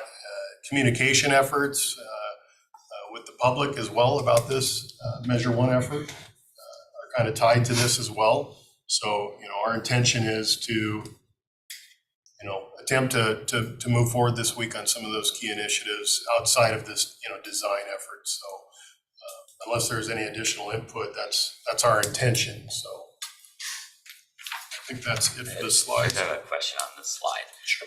And we talked about it a little bit last time, and I'm still trying to kind of wrap my mind around the methodology for the forecast. So I guess the question is, why does the NIC model seem to be the forecast basis instead of JFA? And I referenced that in my question last time. And I guess the reason I asked that is there's some risk in overbuilding, right? There's a risk in underbuilding, but there's a risk and a cost to that of ending up with a bunch of unused space potentially. And I think I referenced last time that the JFA estimate was lower, I guess I'll just simplify it that way, but I'm just trying to understand that because it seems like JFA is kind of relying on looking at which age group, right, is more likely to commit a crime when you look at trends over time versus other models looking at the entire population. And if we have a lot of senior citizens, you know, growing in our population, is that smart to be factoring that into the numbers? So I'm just trying to understand that piece. So on the GFLA model, and I'm sorry I don't have it with me because I wasn't prepared for that question today, but thank you, Commissioner. Gotcha. But on the GFA model, they did use a demographic of 18 to, I think it was 30-year-olds or 31-year-olds, if I remember off the top of my head. And then they also used a model that didn't include any contracted beds, which include the U.S. muster population. And it would just be a straight build if you have it in front of you. It also looked at a bunch of key initiatives that they planned to implement that would reduce the population over time to net the total amount that they're talking about, which is a lower amount. If you look at this forecast over the historical trends on the median, the bed counts are not that much different between the JFA model and the model that you're seeing today. In fact, it's beds, it's within 20 or so beds, the difference. The difference being is those initiatives, and most of those initiatives we'll explain in the program presentation were tried, implemented. Some of them were a success, some weren't. One of them was the IRC Center, which was supposed to net, what was it, 50, have you got it up in front of you, Chris? Here? Well, what I have is it says, this is the JFA report. Yeah. It says JFA prepared 2 forecasting models that project the jail population out to 2030. Correct. The first model forecasts the population if the county maintains the status quo and terminates all reform initiatives. Mm-hmm. And it said 1,080 beds, including contract population. So it's several hundred different with the contract. Right. That's just what I'm trying to understand. Okay. Well, I think I I'm really not prepared today to give you a breakdown on it, but I will sit down and do an analysis with you. I'd have to look at their figures and see exactly what it was, but I will say that I ran the bed counts with David Bennett's forecast, which is the NIC model. And I also ran the forecast with JFA, and we were beds apart on what it looked like. And so I'd have to look, I think it excludes the population, doesn't the US Marshal contract It population? says includes, so we gotta figure that out. Okay. Because it's not matching up, I think. It's not matching up, because I think one we need to population says it. Make doesn't. sure that Yeah. the understanding of the word contracted is the same. Yeah. Because we have our contracted is what we refer to oftentimes as the jurisdictional contracts, the cities for their misdemeanor population. And there's another type of agreement that we have with US Marshals, DOC, PNSF, Bureau of Indian Affairs, There's number of those. several contracts. So I'd have to do a deeper look, Commissioner, to make sure that, just to see with the bed count, just to make sure that we're talking apples and apples here on it. I will say the NIC model has been used all over the country. David Bennett is a pretty renowned person for doing jail forecast. He's done it for several jails across the country. He's written a book on jail forecasting, and I think I sent you a link to that, I believe, or a copy of it. It's recognized throughout the nation, and I will look at the differences between the JFA and that, but if I were to recommend sitting where I'm at today, I would recommend the NIC model, which is used across the country. Commissioner French. I think the other element as part of the conversation is that when we did the JFA, that's about 4 years ago, 3 or 4 years ago, and the complexion of the inmates in the facility have changed dramatically over that last 3 or 4 year period and stuff. I mean, when they were here, I mean, we were struggling with FTAs as a preponderance, but now we've gone from low offenses to medium to high offenses. So the eligibility of those inmates now for some of these diversion programs has changed because the complexion of the inmate has changed. So that's the other dynamic that I think we need to keep in our scopes looking forward. And I did say the median on all of it across the path, even the historic. I mean, you could go, some forecast you could forecast with greater length of stay, and it would have drove the bed stays up. I think their length of stay was 16 days on that JFA. We're at 21 days today. So when you look at these length of stays, it drives the bed count up, and there's a difference in the length of stay. So you have to really look at, we tried to stay as median as we could on the forecast. We didn't want to embellish, we didn't want to build it too small. We tried to stay on the course on where we're at. If we were to use the average length of stay, like I said today, which is 21 days, that count up there would be higher. But we used a 17-day because that was the average across the period of time. So it makes it, there's a couple of things that really influence the count going one side or the other one. So. The other thing I think we want to look at is, does that JFA model, so the forecast that you did, used our, forget the term, the people coming into the jail. Admissions, yeah, you use admissions, which also includes a population of folks who are booked and released right away and aren't even spending any time in jail because we don't have the capacity overcounted with the jail, and they don't meet the definition of being able to Geiger because they're short-term stays. So I don't know whether or not the JFA included any of those, the true admission data, or if it was just bookings or just those who were in the jail. Those that we booked in and out, which, Because that will definitely influence it. We know from the numbers that you've gotten, 14% of the individuals coming to the jail are released right away. And I want to make sure I'm not discrediting JFA at all, because I think that they tried to do the best with the information that they had at the time and what they were presented to do as far as their forecast for a 30-year forecast. So I want to make that really clear that that's not my intention at all. So. And when we have John here, I'm going to ask him, so of that 14%, I mean, I know, what are your thoughts on whether they should be or not? And then also to speak to the fact that we do have a longer length of stay because of the increase in severe crimes.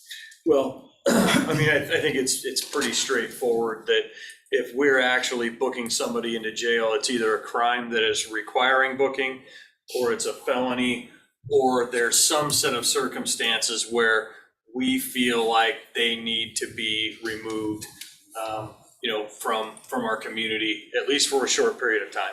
So if 14% of our people, we're booking them and they're walking right back out on the street, that's having a negative impact on our community. And it's pretty frustrating with law enforcement when you catch somebody walking out the door and you still have 2 hours of reports to write.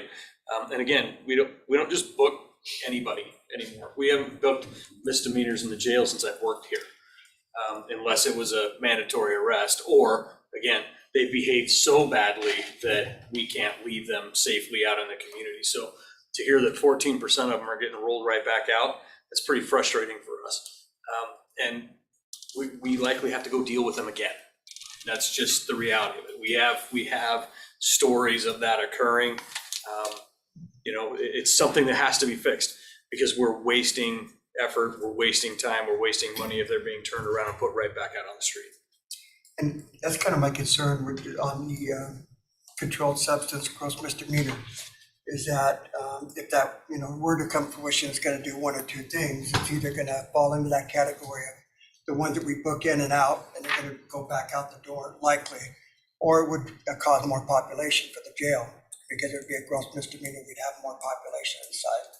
So both of those are things that I, when I'm sitting over there, I'm thinking about as far as the forecast, and does it affect the forecast one way or the other?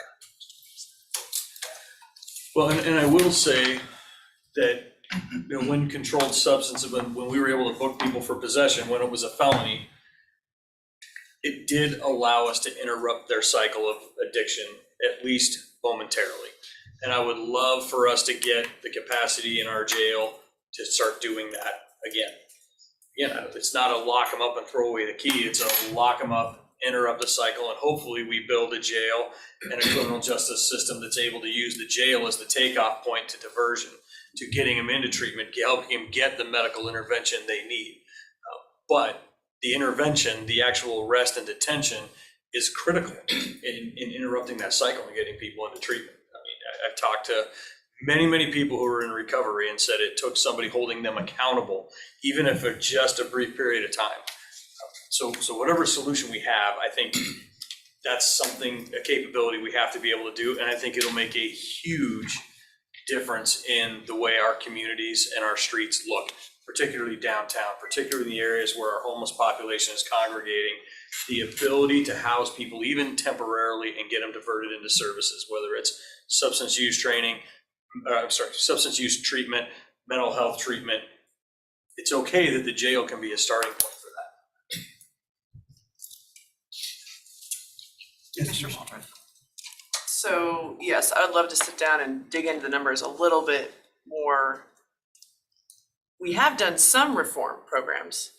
We have at least 2 pretrial programs, right, that are diverting folks from the jail. The other piece too is the Book and Release Center that has been brought up time and time again, and a 24-hour court that we've discussed.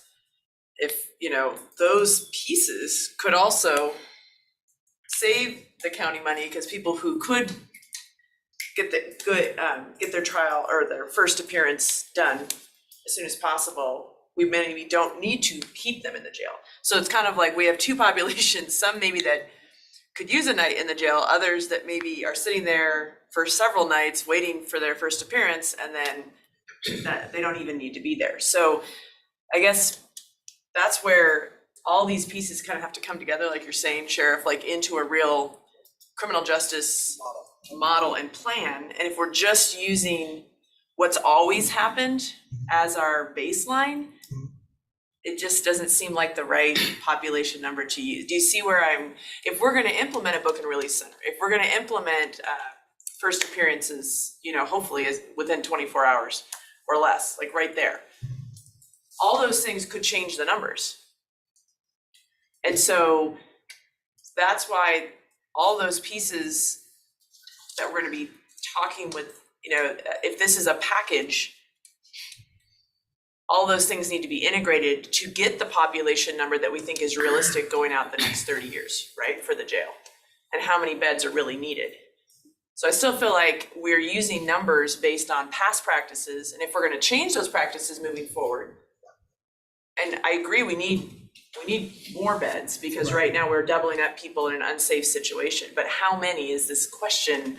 And to Commissioner Jordan's point, if we're overbuilding, we're gonna be spending a lot of this sales tax money on things not related to reforming the system, getting people in and out faster, getting their first appearances, getting them access to service and treatment. So those pieces, I know you're gonna come back and talk with us about the service piece, but like, those are critical. And they could influence the number of beds you actually need to have. Yeah, it really will. So knowing that is, it's all part of one big package. So I get it. I know you have to start with the number of beds to know how much it costs to build a building. But if we're not investing in these other pieces and looking at what the impact would be, which I think is what the JFA report did. It tried to look at, okay, if you did do a book and release center, if you did do these things, you could reduce it by this amount. And if we're committed to doing that as part of a measure to the voters, then that influences the number. So that's where it's challenging to start with a number and then maybe fill in the services later, but maybe we should be starting with what are the things that are being required to be part of this package that then would influence the number of beds. So anyway, it's just So kind of chicken and egg, but Yeah. it's important. we got to start somewhere. And so we started based on our historical trend. What we can't predict is outcomes. We don't know that all the programs that we're going to do are going to necessarily change the population one way or the other. We know that there are successful outcomes. We know that there aren't. And so having, to establish some baseline, Commissioner, that's why we use the norm, the average across the board. And if the programs come into place and they make a significant change, we don't have to shell a floor in. Down the road, we still have those floors that are available to it, but we can't predict the outcomes of it. And so the best that we have right now is the data that we have right now and our historical trends and the policies that are in place. And that's what this model is built off, is that. So Mike, I've got Commissioner French and then the sheriff. I think the other thing you've got to keep in mind in this equation is what are the elements in the criminal justice system that we control and what are the elements that we don't control? While we have funded and then taken release facility, the courts have decided they don't want to participate. We can't control that. We can't demand that they staff that. And so that's a coulda, woulda, shoulda that we can't bank on. So what are the things that we know that we can control? What are the things that we know that we can predict and then make a decision in that environment? Otherwise, it's kind of coulda, woulda, shoulda, and that's an expensive target to miss. Because then we end up exactly where we're at now with undersized facility and criminals that are getting released back out on the street. So what are the elements we can control, make a decision within that parameters, and then try and do the best you can and move forward. So Mike, some things that I'm thinking through and as challenging as it is for you to try to predict what our population looks like for the next 35 years. Do you know the number of prisoners that we're housing because they've been sentenced to something less than 365 days? Like what percentage of our jail population is that? Has that increased over time? I mean, I know that the Sentencing Reform Act, they're tweaking it, and unfortunately, in my opinion, I think the state legislature is tweaking those sentencing ranges to house more of them in county jails. I don't think that's going to improve anytime soon. Do your projections take into that account, or is it just kind of baked in from the historical data? Yeah, we look at the sentence population, that's what we're referring to, anything in 368 days or 360 days. And it used to be that sentence population was a lot larger. And that's why Geiger was a thriving building. There was programs going on and so forth. But our demographics of the building has changed. We're predominantly pretrial population, almost well over 80% is pretrial population. You can't compel them to do programs. They can volunteer to go into the programs. They can volunteer to do the initiatives that Commissioner Waldorf had talked about, but you can't make them do that. And if they don't want to do it, they don't have to do it. So we based it on the pretrial population that we have. There's about 87, it's probably changed because I haven't looked at it for a while. There was 87 sentenced prisoners. And what we generally try to do is to get them involved with the work crews, some of the work source programs in the construction trade industry and that type of stuff. But it's a small number compared to what it used to be. Yeah. So, okay. But to that point, I don't know if in your original presentation, Mike, you were able to kind of, and maybe you were, and I have to go back to it, but to piece out, I get that over 80% are give or take are pretrial. But of those, how many need more maximum versus minimum detention facilities? Because that should probably be driving the type of beds that we might want to, if we're gonna replace Geiger. You know, right now, we've just kind of been moving people around wherever we had a bed and where we had staffing. But moving forward, do we know enough about the current population that we know what types of beds? Because those are gonna be more expensive or less expensive in these models too. Yeah. 'Cause I worry about only having 128 in the new community corrections center. So I met with the classification folks, and they're the one that classify people and move them all the time. All the folks that could be out of Geiger are at Geiger right now that we have space for, either, because of the limitations of the staffing or, the availability out there. It averages somewhere in between 150 to 170. So I feel pretty comfortable at 128, in that range right there. The classification section said that we need a huge amount of medium and minimum beds. And the reason for that is the max beds are typically for the max population, some of the sex offenders, some of the populations that can't be necessarily with other populations, including gang members. The problem is that we don't have enough boxes to move all these segments of population to. So when you talk to the classification unit, they're saying if we had more boxes for the men and the medium, we could move these folks out and separate them better. And then along with that, we would also, depending in the model, if we were to go with this model here, because we shelled in, can you go back up to it? Hey, Ron, can you go back to that option 1?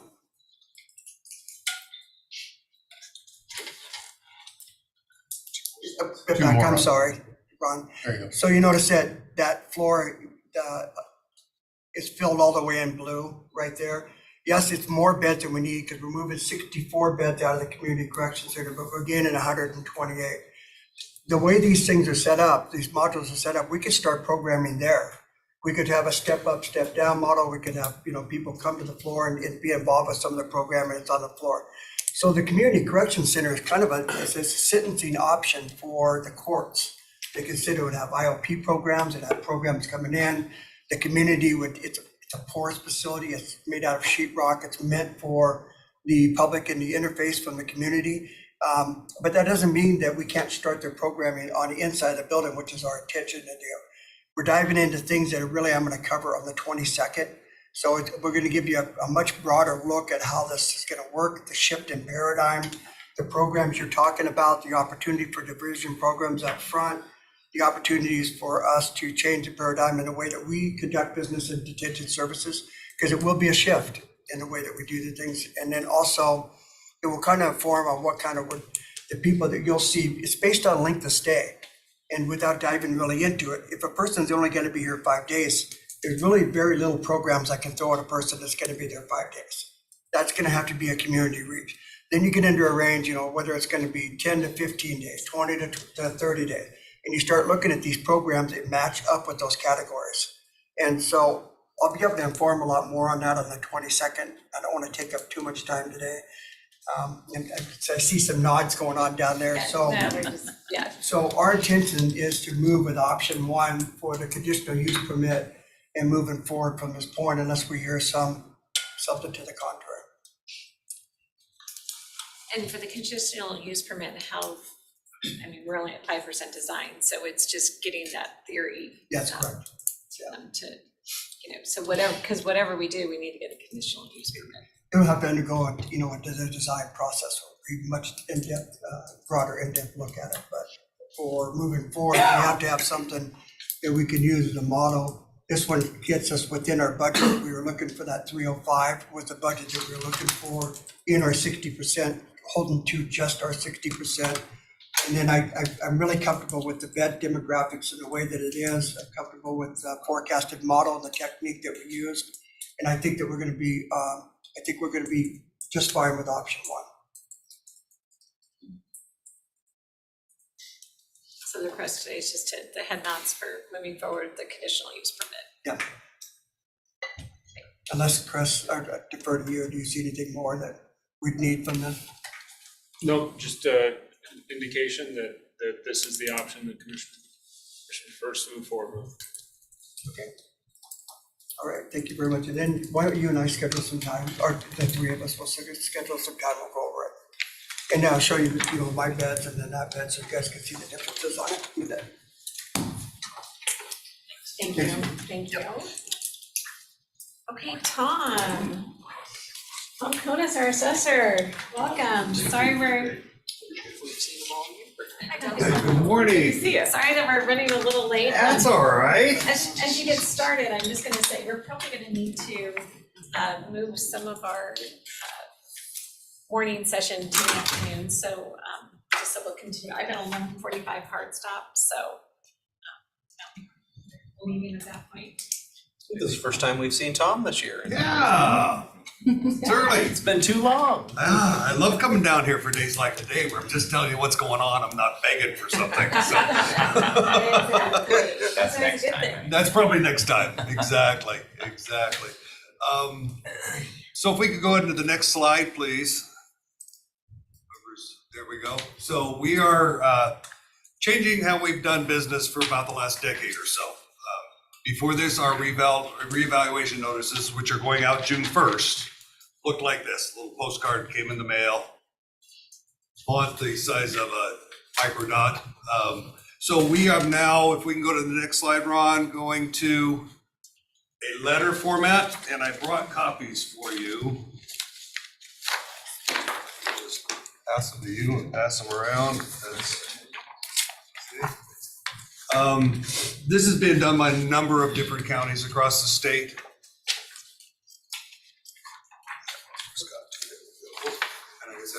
There we go. All right. We've just had frustrations in the past with the tiny little postcard, and it also didn't necessarily look official enough. So oftentimes we heard that people just threw it away. So what we're trying to do is grab their attention. Of course, this will be a double-sided letter that we send out. Just bigger fonts, a little bit more information, and hopefully a little bit clearer in what we're telling them. I'm excited about this. Now, the problem with it, of course, is we have about a $30,000 increase in the cost. But we can cover that this year within our budget. And then we'll just really see what the response was. If it was well enough received, then probably get into the budget hearings and have an additional request. And mostly that 30,000 is in postage, the difference between a postcard and a letter postage. So we do, if we can go a couple slides ahead there, Ron, we've got this graph. We just are gonna have this on all of them. It is for all of Spokane County, just as an average, just so people kind of know a little bit about the distribution of where their taxes go. Quick question on I that. just want to say thank you for that. Well, The we're- number of people that I talk to when I show them a graph for their house, they're blown away. They had no idea No. how their tax dollars are distributed amongst the different taxing districts. So that is, Well, and that is the very real problem, good. of course, is that we write the check to the Spokane County treasurer.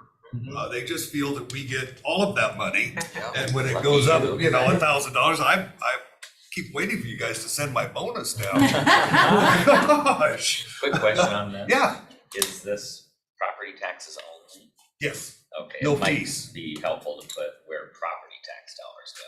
okay, But it does say tax, just for Okay. clarity, yeah, just an idea. yeah, but so yes, any fees that are involved would be over and above that, And sales taxes. and would be sales tax, different. right, okay? Put that on there, so I don't forget.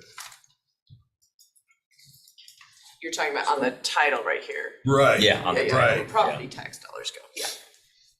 So I need to change my dialogue and say it's not the treasurer's fault? No, that's what I tell them. Oh, okay, good, I'm good, okay. I don't have a problem with that. This is not Tom's fault.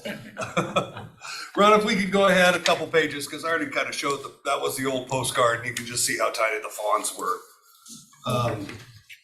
On the next page here, we have a map that we will have available for our appraisers and the public to look at that just kind of breaks out the general areas of Spokane County and what their change of value is doing. Because we have areas of town that are going down, we have area towns that are still going up. It really depends on the specific market in your area. The nice thing about it is we're looking at a little over a 2% total increase countywide this year instead of 30. And that was very hard on my staff to go through these last couple of years of the market. It's just, but when you could put a value on it and 3 days later it was wrong because it's gone up 5%, and it's kind of easier to justify. But it did lead us to a lot of appeals at the Board of Equalization, record number, unfortunately, this year. We are one hearing away from being finished with those, and then of course we'll send out notices and our whole cycle will start over again. So we're on the next page. Let's talk about, we're looking at a almost $1.5 billion increase in total value of the county. However, on the next page, Ron, we've got about a 13.8 to 3.9 increase billion from last year. So it definitely, the 1.4 is, while it's a very large number, is a lot more tolerable, I think, to people by the time you get a 2 or 3% increase on your value. It's not quite as shocking as, we had some go 60, 70%, depending on where we were. And this does not include new construction, this is just. This is just as of right now, when we close the roll for the reevaluation. Right. Because a new construction comes in. In October, September is when we close that out, end of September. Let's go a couple pages ahead, Ron, if that's all right. So we will have something we came up with last year, the property tax estimator that will be available through Scout for people. That's everybody's concern. My value went up this, well, what's that gonna do to my taxes? Because all of them think that if their value went up 20%, their taxes are gonna go up 20%, and they just don't. So we, unfortunately, I thought of this too late last year, and we didn't get it rolled out until August, but now it will be up, and with our best available information, when those notices go out, people will be able to check on their property and see what our estimated thought is. Last year, when we got to the end and certified the tax roll itself, we were off by less than 1%. So we were very pleased. My levy crew is amazing how much they can do on this forecasting stuff. So will you have in the notice a way to direct them to that? Yes, it is in there. Sorry, just looking quickly.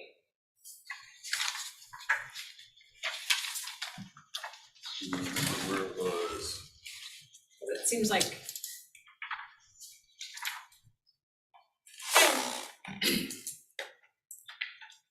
It's right at the top. Right at the corner. top. Yep. If you want more information, go to this.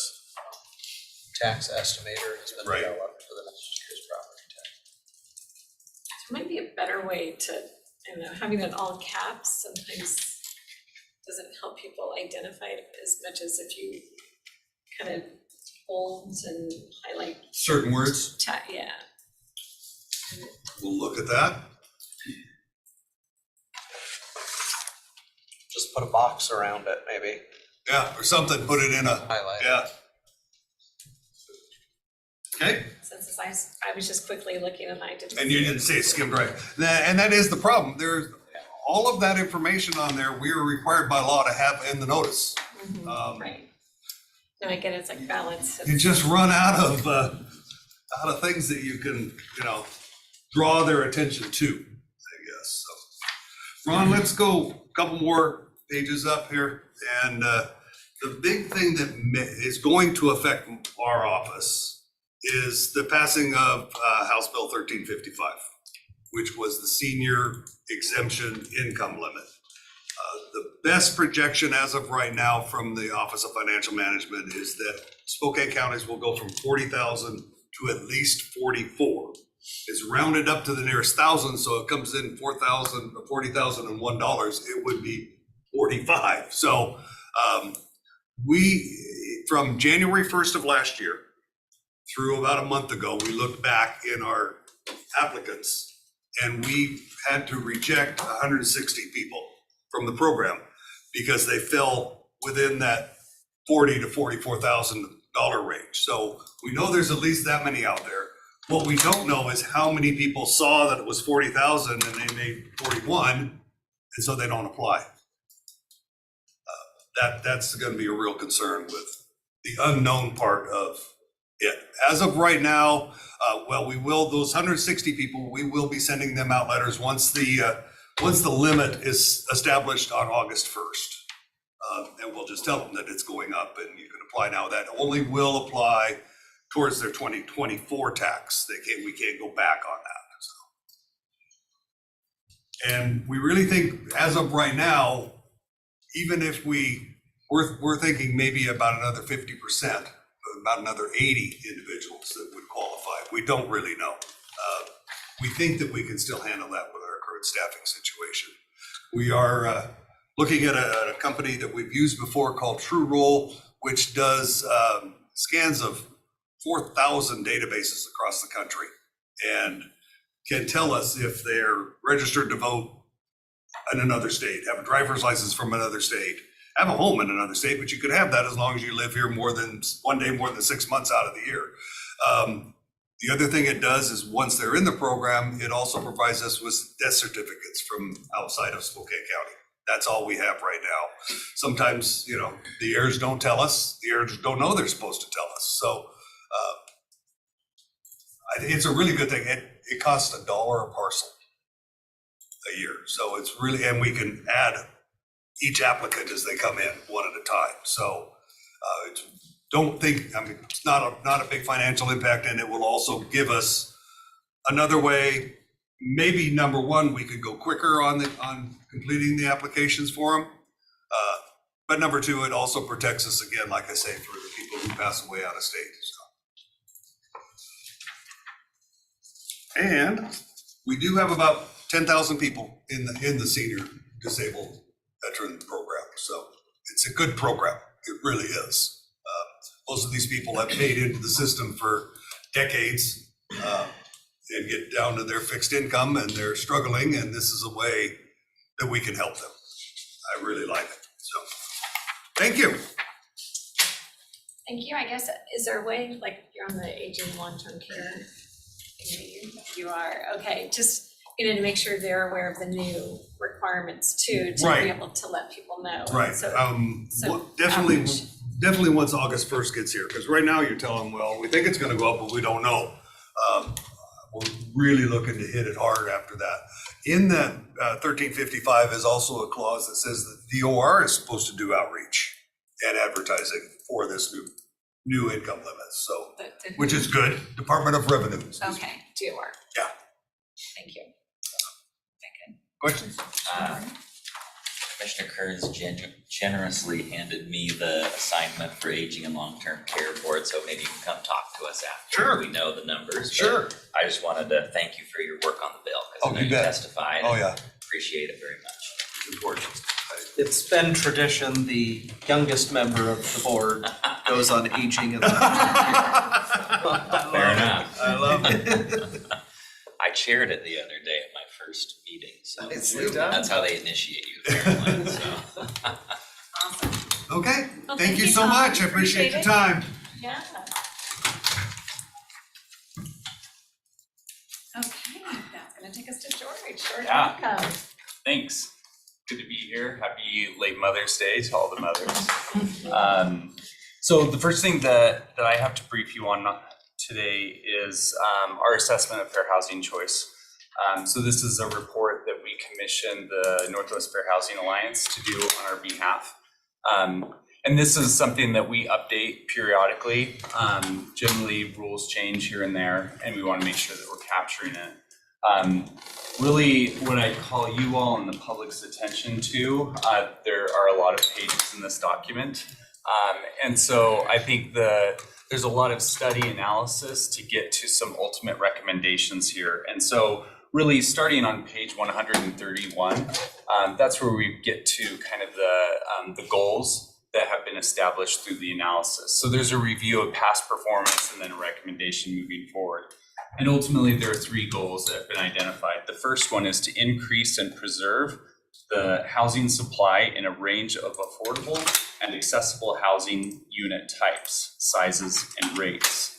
The second goal is to reduce barriers to housing access and retention for protected classes. The third and final is increase fair housing outreach and education for housing providers, consumers, social service providers, and policymakers. So effectively, more housing with less barriers and ensuring that there's accessibility to folks getting into those as it relates to education and rights of folks. So what I ask of the Board of County Commissioners is to review and adopt this as our plan moving forward until the next update comes along.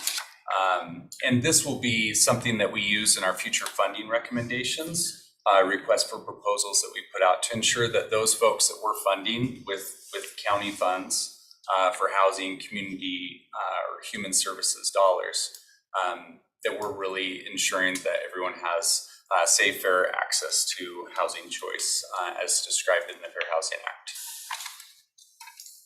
Okay, so I'm gonna ask you, because it looks like, is this, I don't know if that's all of it, but I would say there's a large proportion of that. So that's why I call out the page numbers for folks to focus on.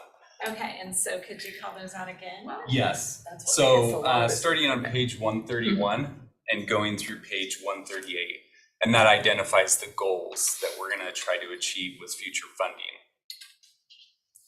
And how do those goals change from the past, or? I think they're more actionable than the past. So the prior study was called an analysis of impediments to fair housing choice. So it was looking at different deficiencies in fair housing, and this does more of an actionable approach moving forward. So, and there's an overview in the first 20 pages of past performances. Yes, before we get 20-page into overview. this. One thing I will note is that we did brief the Housing and Community Development Advisory Committee on this. That was at their April 13th meeting. And then today is the last day of our 30-day public comment period for citizens to review and make comment on this plan itself.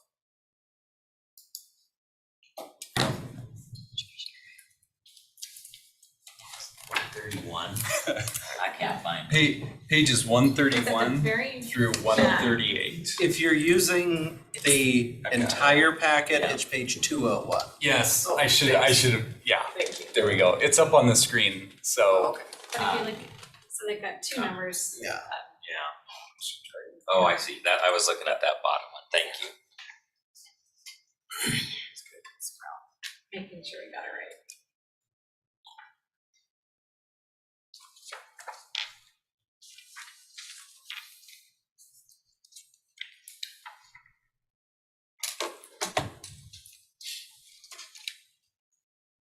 Okay, so your request is for us to review that, and you're gonna be coming back to us or is it just gonna be on the consent agenda? Yeah, so it asks for it to be on consent agenda.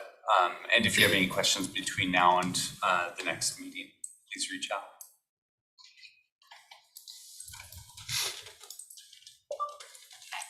Yes, because that's a lot to get through. Yeah.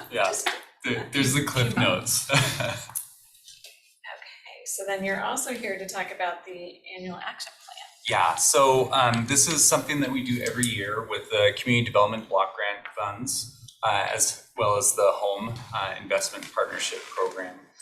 One thing that's new this year is that we're receiving the county emergency solutions grants funds. So that's part of the overall, you heard earlier Gavin and Teresa talking about entitlement programs and different things. So it's part of our entitlement package that we get through the Department of Housing and Urban Development. It's a small amount of funds, but it's something that we can use to help with some of our more rural homeless prevention, rapid rehousing type programming. So, so what we're talking about with this action plan, this is what we call the 2023 annual action plan. So it'll run between July 1 of 23 and June 30th of 2024.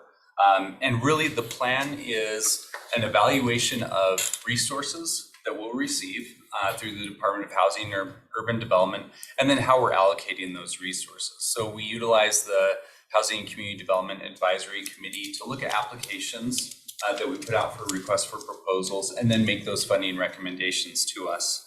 So if we can, there we go, perfect. On the screen, you can see the Community Development Block Grant Program. So what we do is we take a look at the annual allocation, and this is really important for what you heard earlier today. The Spokane County, our annual allocation for this next year is just over $1.6 million.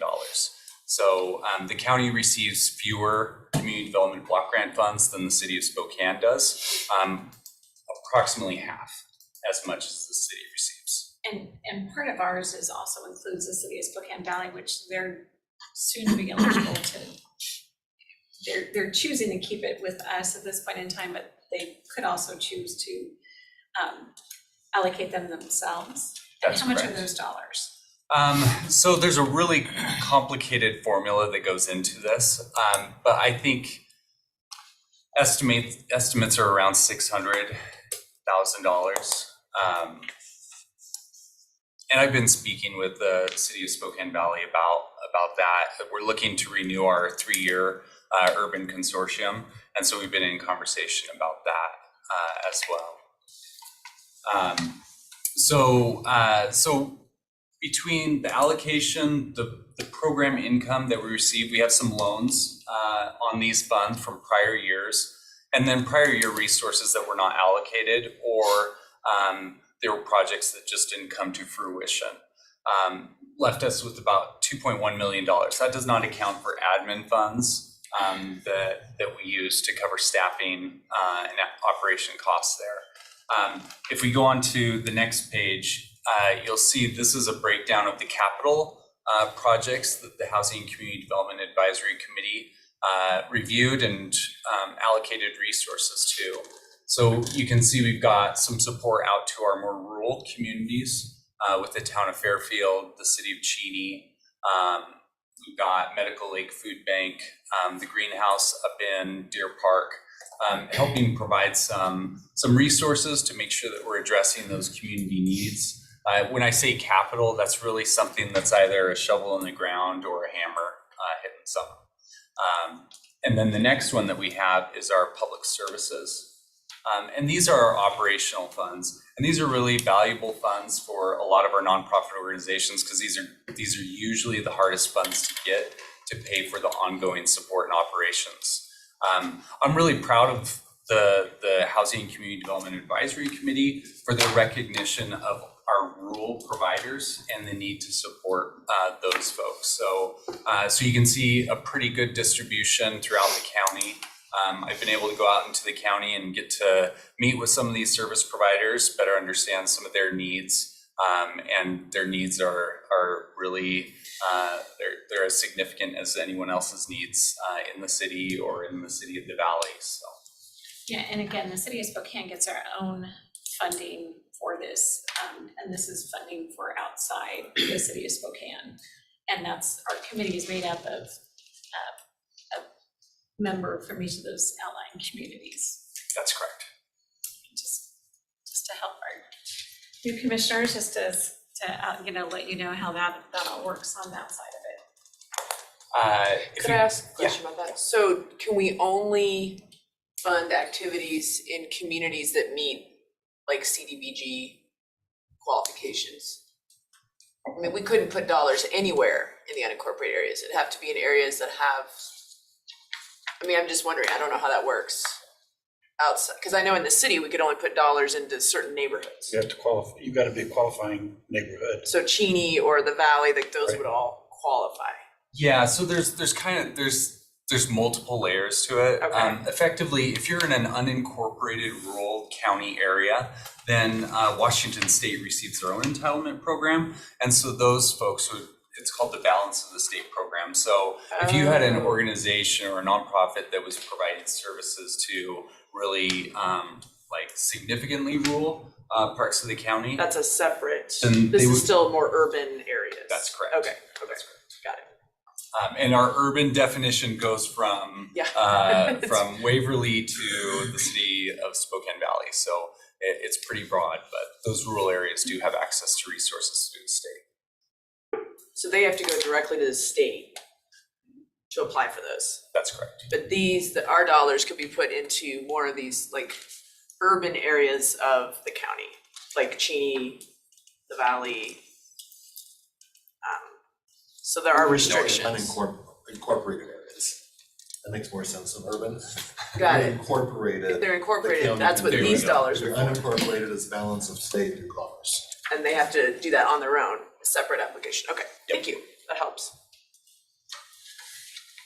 So so next page is on home. So this one's specific to building of affordable housing. So you can do that through acquisition, new construction, rehab, etc.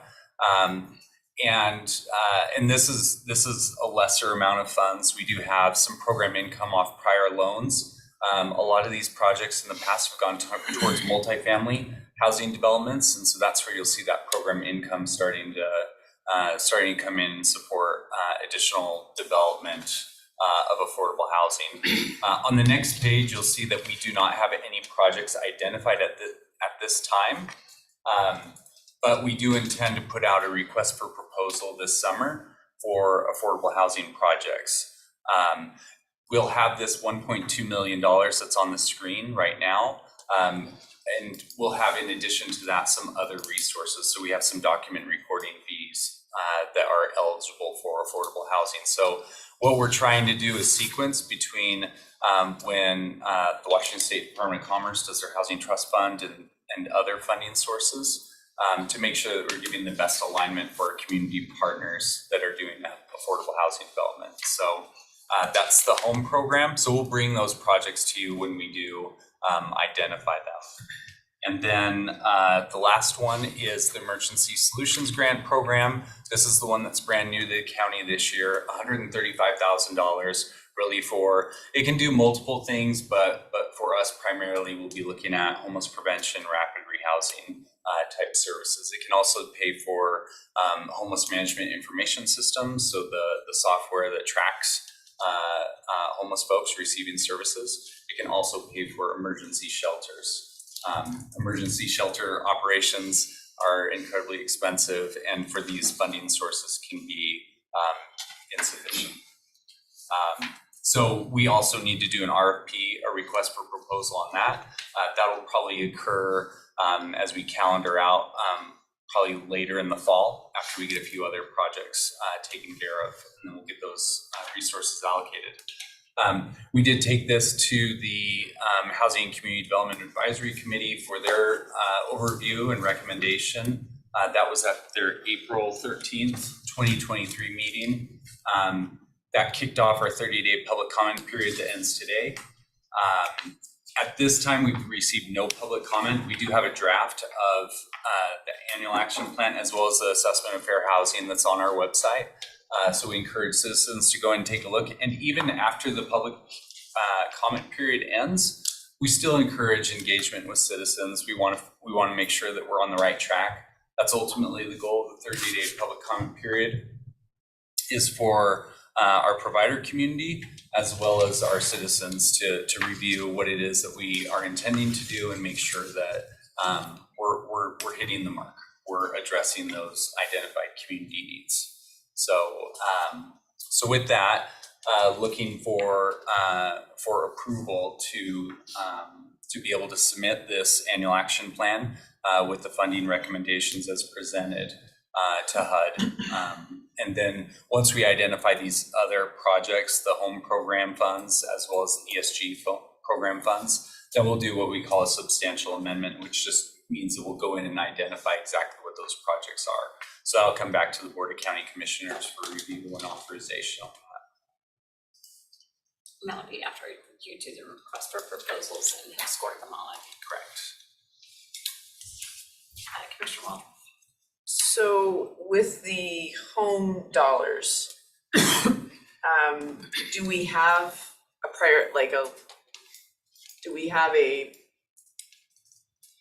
is there an actual action plan that goes along with that? Or that's what you're gonna bring forward to us to put out to the community? Sorry, I'm trying to understand the flow here. Yeah, so the annual action plan it looks like, walks like a grant application, but with it being an entitlement, it's effectively a package that we submit to HUD. I guess the weight of the application are all these different projects that we've identified in here through the request for proposal. So we've got narrative components as part of the application, and that should be in your really big packet. I don't know the page numbers in that, so I apologize, but it's in there. So we already as a tell document. HUD, these are what we would likely fund.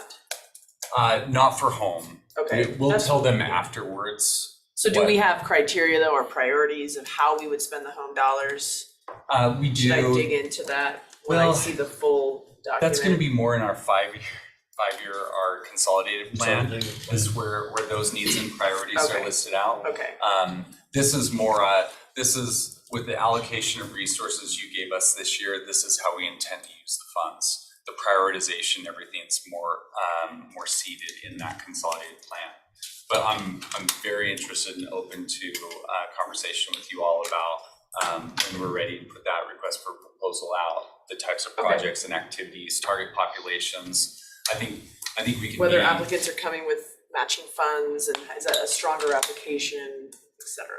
Correct, yeah, and I'd really like to, I think we've got a lot of opportunity there, working together to make sure that we're getting the best projects. It's 224. All right, thank you. I'll scroll through and find the right pages, so, yeah. And I'm happy to reach out with any questions. Thank you.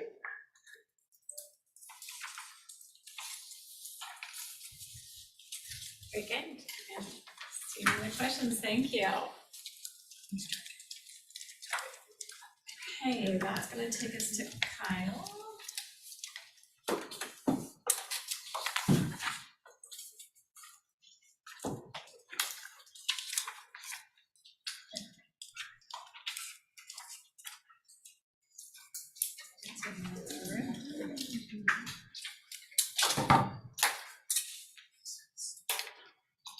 Thank you.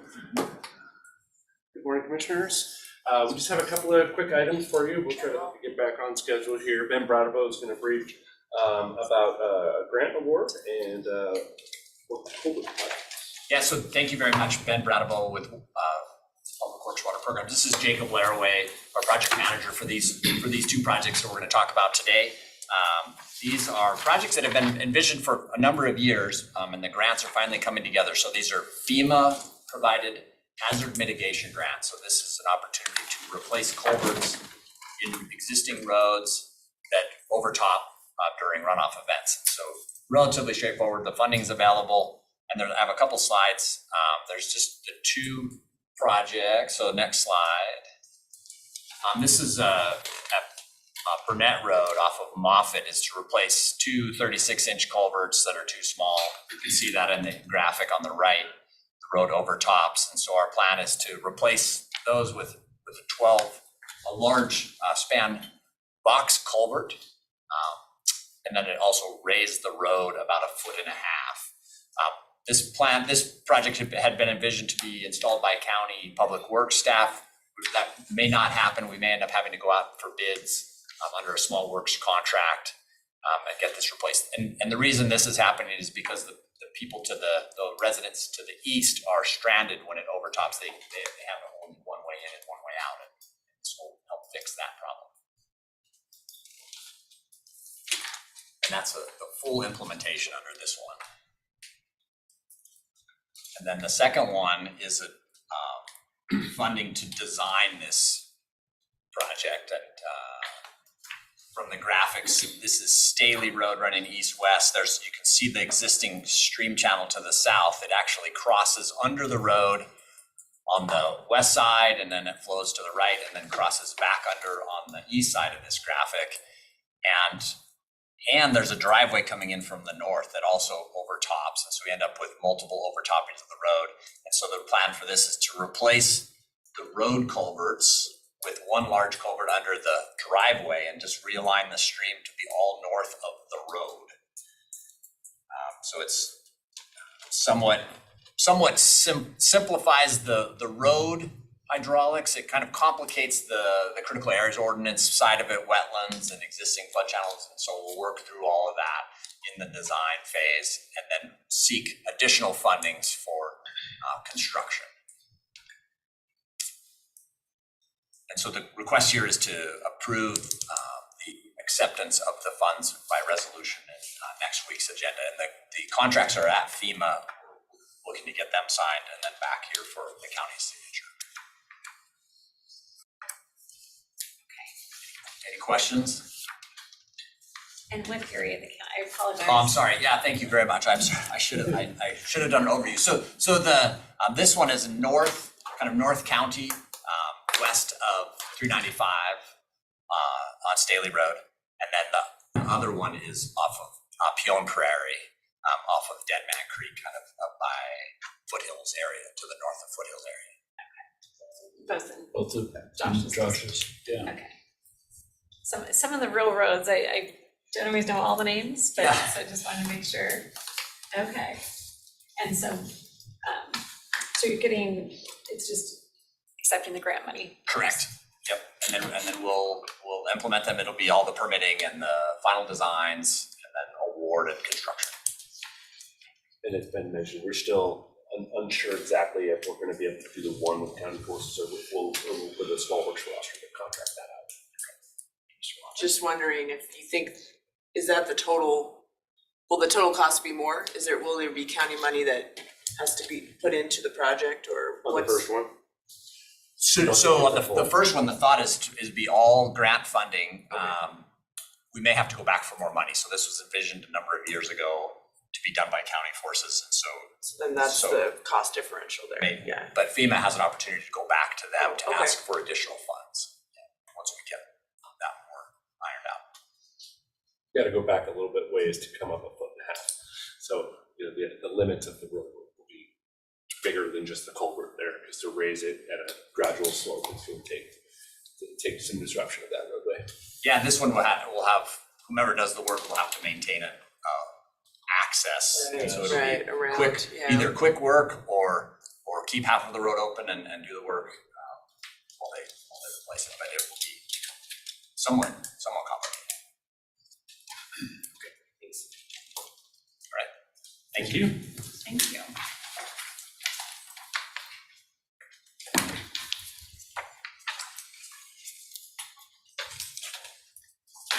So, Scott, I'll look to you to do our timing. I would, I think a couple of you had hard stops at 11:45, so I would propose that the ARP discussion with Jeff is moved after budget discussion. Actually, we'll sync up well because there's some things that Randy will roll through that will inform on a couple of the elements of the ARP discussion, and then we've got a couple of exec sessions that we can have for that as well.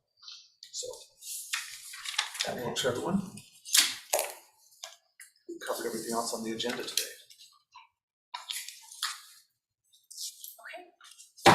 Unless, is there any miscellaneous items, since we have just a few minutes before the 45 stops, anyone wants to discuss?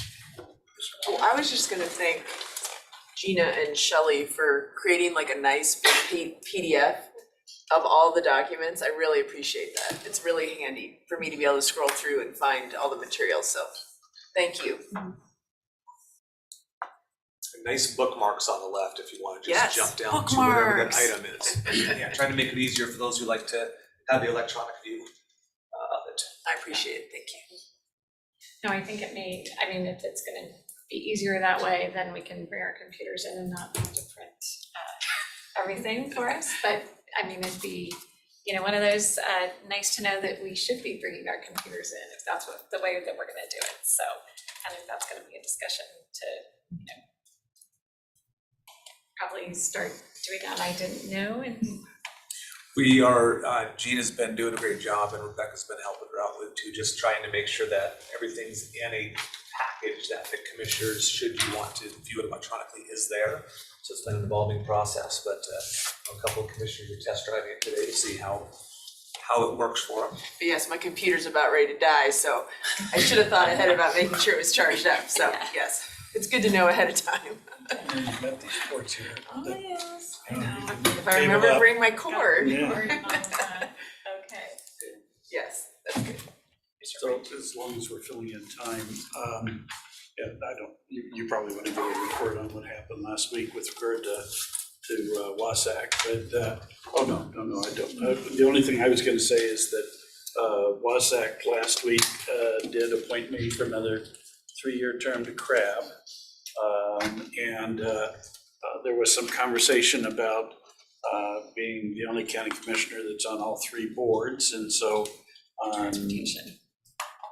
On all 3 transportation. all 3 transportation boards. So on Friday, I did offer up that I would be resigning from FMCID. So I'll draft up a letter this week to the governor and to Commissioner Cooney, submitting my resignation. Based upon past practice, it'd probably take about a year for them to replace me. So I'll continue to serve until being replaced. But did want to appreciate Commissioner Cooney's support for my reappointment. And we had 3 applicants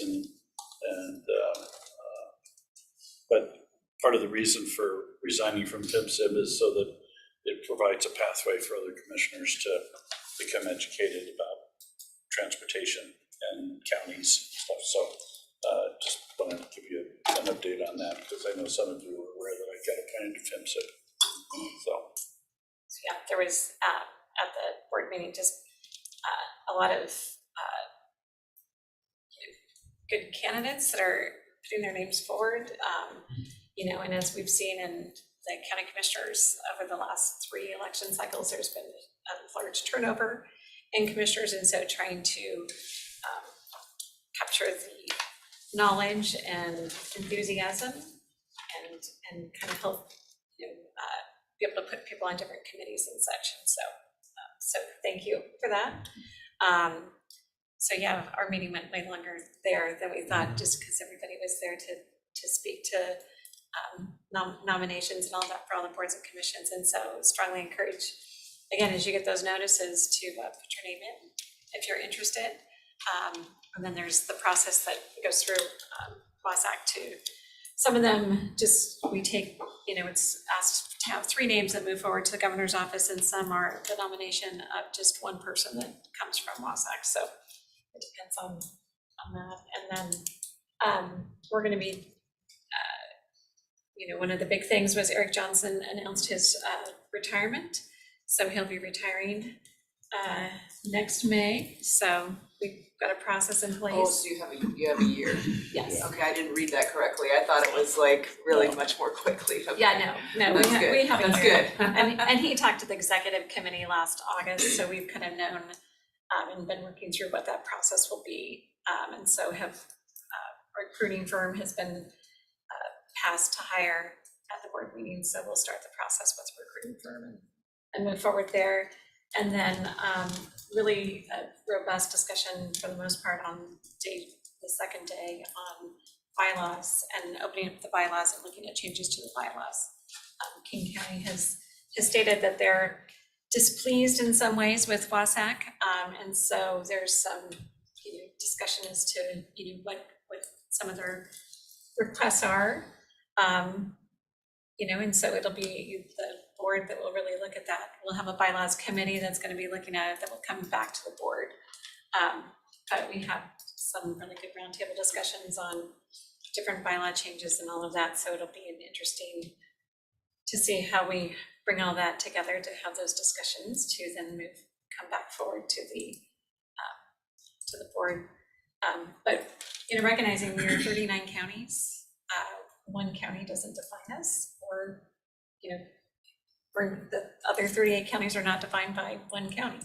So it's, associations for anyone is everybody working together. So I think we'll get there, but we will see. So that was the big discussion at WASAC this week. So anything else you'd like to add to that? No, I just wanted to let everybody know that I'd be resigning from that one board and stuff. And like I say, typically it takes the governor about a year. The Wasac's got to go through their process, get the governor vets and stuff, and that whole process takes a year and a half. I mean, yeah, just so. But yeah, or longer. Yeah. So I'll be serving on all three boards until that happens. Okay. So then I will. I mean, Commissioner Kearns and I attended the homeless regional meeting, but we got a briefing on that. I think they got us all up to speed on everything that we discussed. I think it's just important that we keep the City of the Valley, keep making sure they're involved and engaged. It was a little hard at the meeting because they were trying to zoom in. I think there was some communication issues. And that attendance was really poor. There was nobody from the city of Spokane. I mean, Yeah. Brian Coddington was there for about 20 minutes, but on Zoom, Yeah, and then there he was- was gone. So I think we need attendance was to- really poor. We need to really, I think I'll reach out to and encourage, I'm willing to go out if we wanted to hold a meeting at the Valley City Hall. I just think it's important to, when people are in person, the conversations are a little bit more rich. I think they might have missed a few things we were saying just because of muting and unmuting and trying to, log into the Zoom. So anyway, I know we tried at the beginning to all be in person, and I'm, myself included, I haven't always been able to attend in person, so we'll have to keep working. I just don't want there to be folks feeling like they're not engaged just because they couldn't understand what was going on at the meeting. So, but in general, everything you heard was what was discussed, and but yeah, not a great attendance last week. What was the date that they're anticipating having it? Did they say June 15th was kind of the date, or some sort of mid-June? What'd they say date? today? 24 Said days? 26 days or 26 something. days. What's 26? so What do the math? Mid-June. Yeah, No, it's Yeah. mid-June. No, that's why it's like, Yeah. they kind of keep avoiding. Somehow the magic date is mid-June. I think they were counting the first time we met maybe as the kickoff, the first time this little subcommittee of electeds met at the library. Day one, I think, was March 15th. Okay, so there you go, June 15th. 90 days out from that. Yeah. And I think we're moving forward. This is the most difficult conversation is the governance, which is over the next 3 or 4 weeks. Like, what does the governance structure look like? Is it a mixture of electeds and appointed members of the community? Is it all electeds? Is it, what's the balance? What's the voting? All the things that we were just kind of talking about with the opioid abatement council. But once we look at the types of dollars that are flowing through and the entities where most of those are coming from, those are all considerations. Yeah, there was discussion about possibly modeling it after like SRTC's structure with all the different jurisdictions having, some having more seats, some having less seats based on population. But what was great was we did have we had Airway Heights and Medical Lake attended Yeah, for the first time. Albert Tripp was there and He Terry was there in Cooper. person, Terry and the Cooper mayor was on the of call. Medical Lake was very engaged in the conversation. So the small cities are really stepping up and wanting to participate, so that was great. That's good. All right. Well, thank you all very much, appreciate it, and then we will continue this meeting till 2:00 and finish up with the rest of our agenda at that point. Thank you.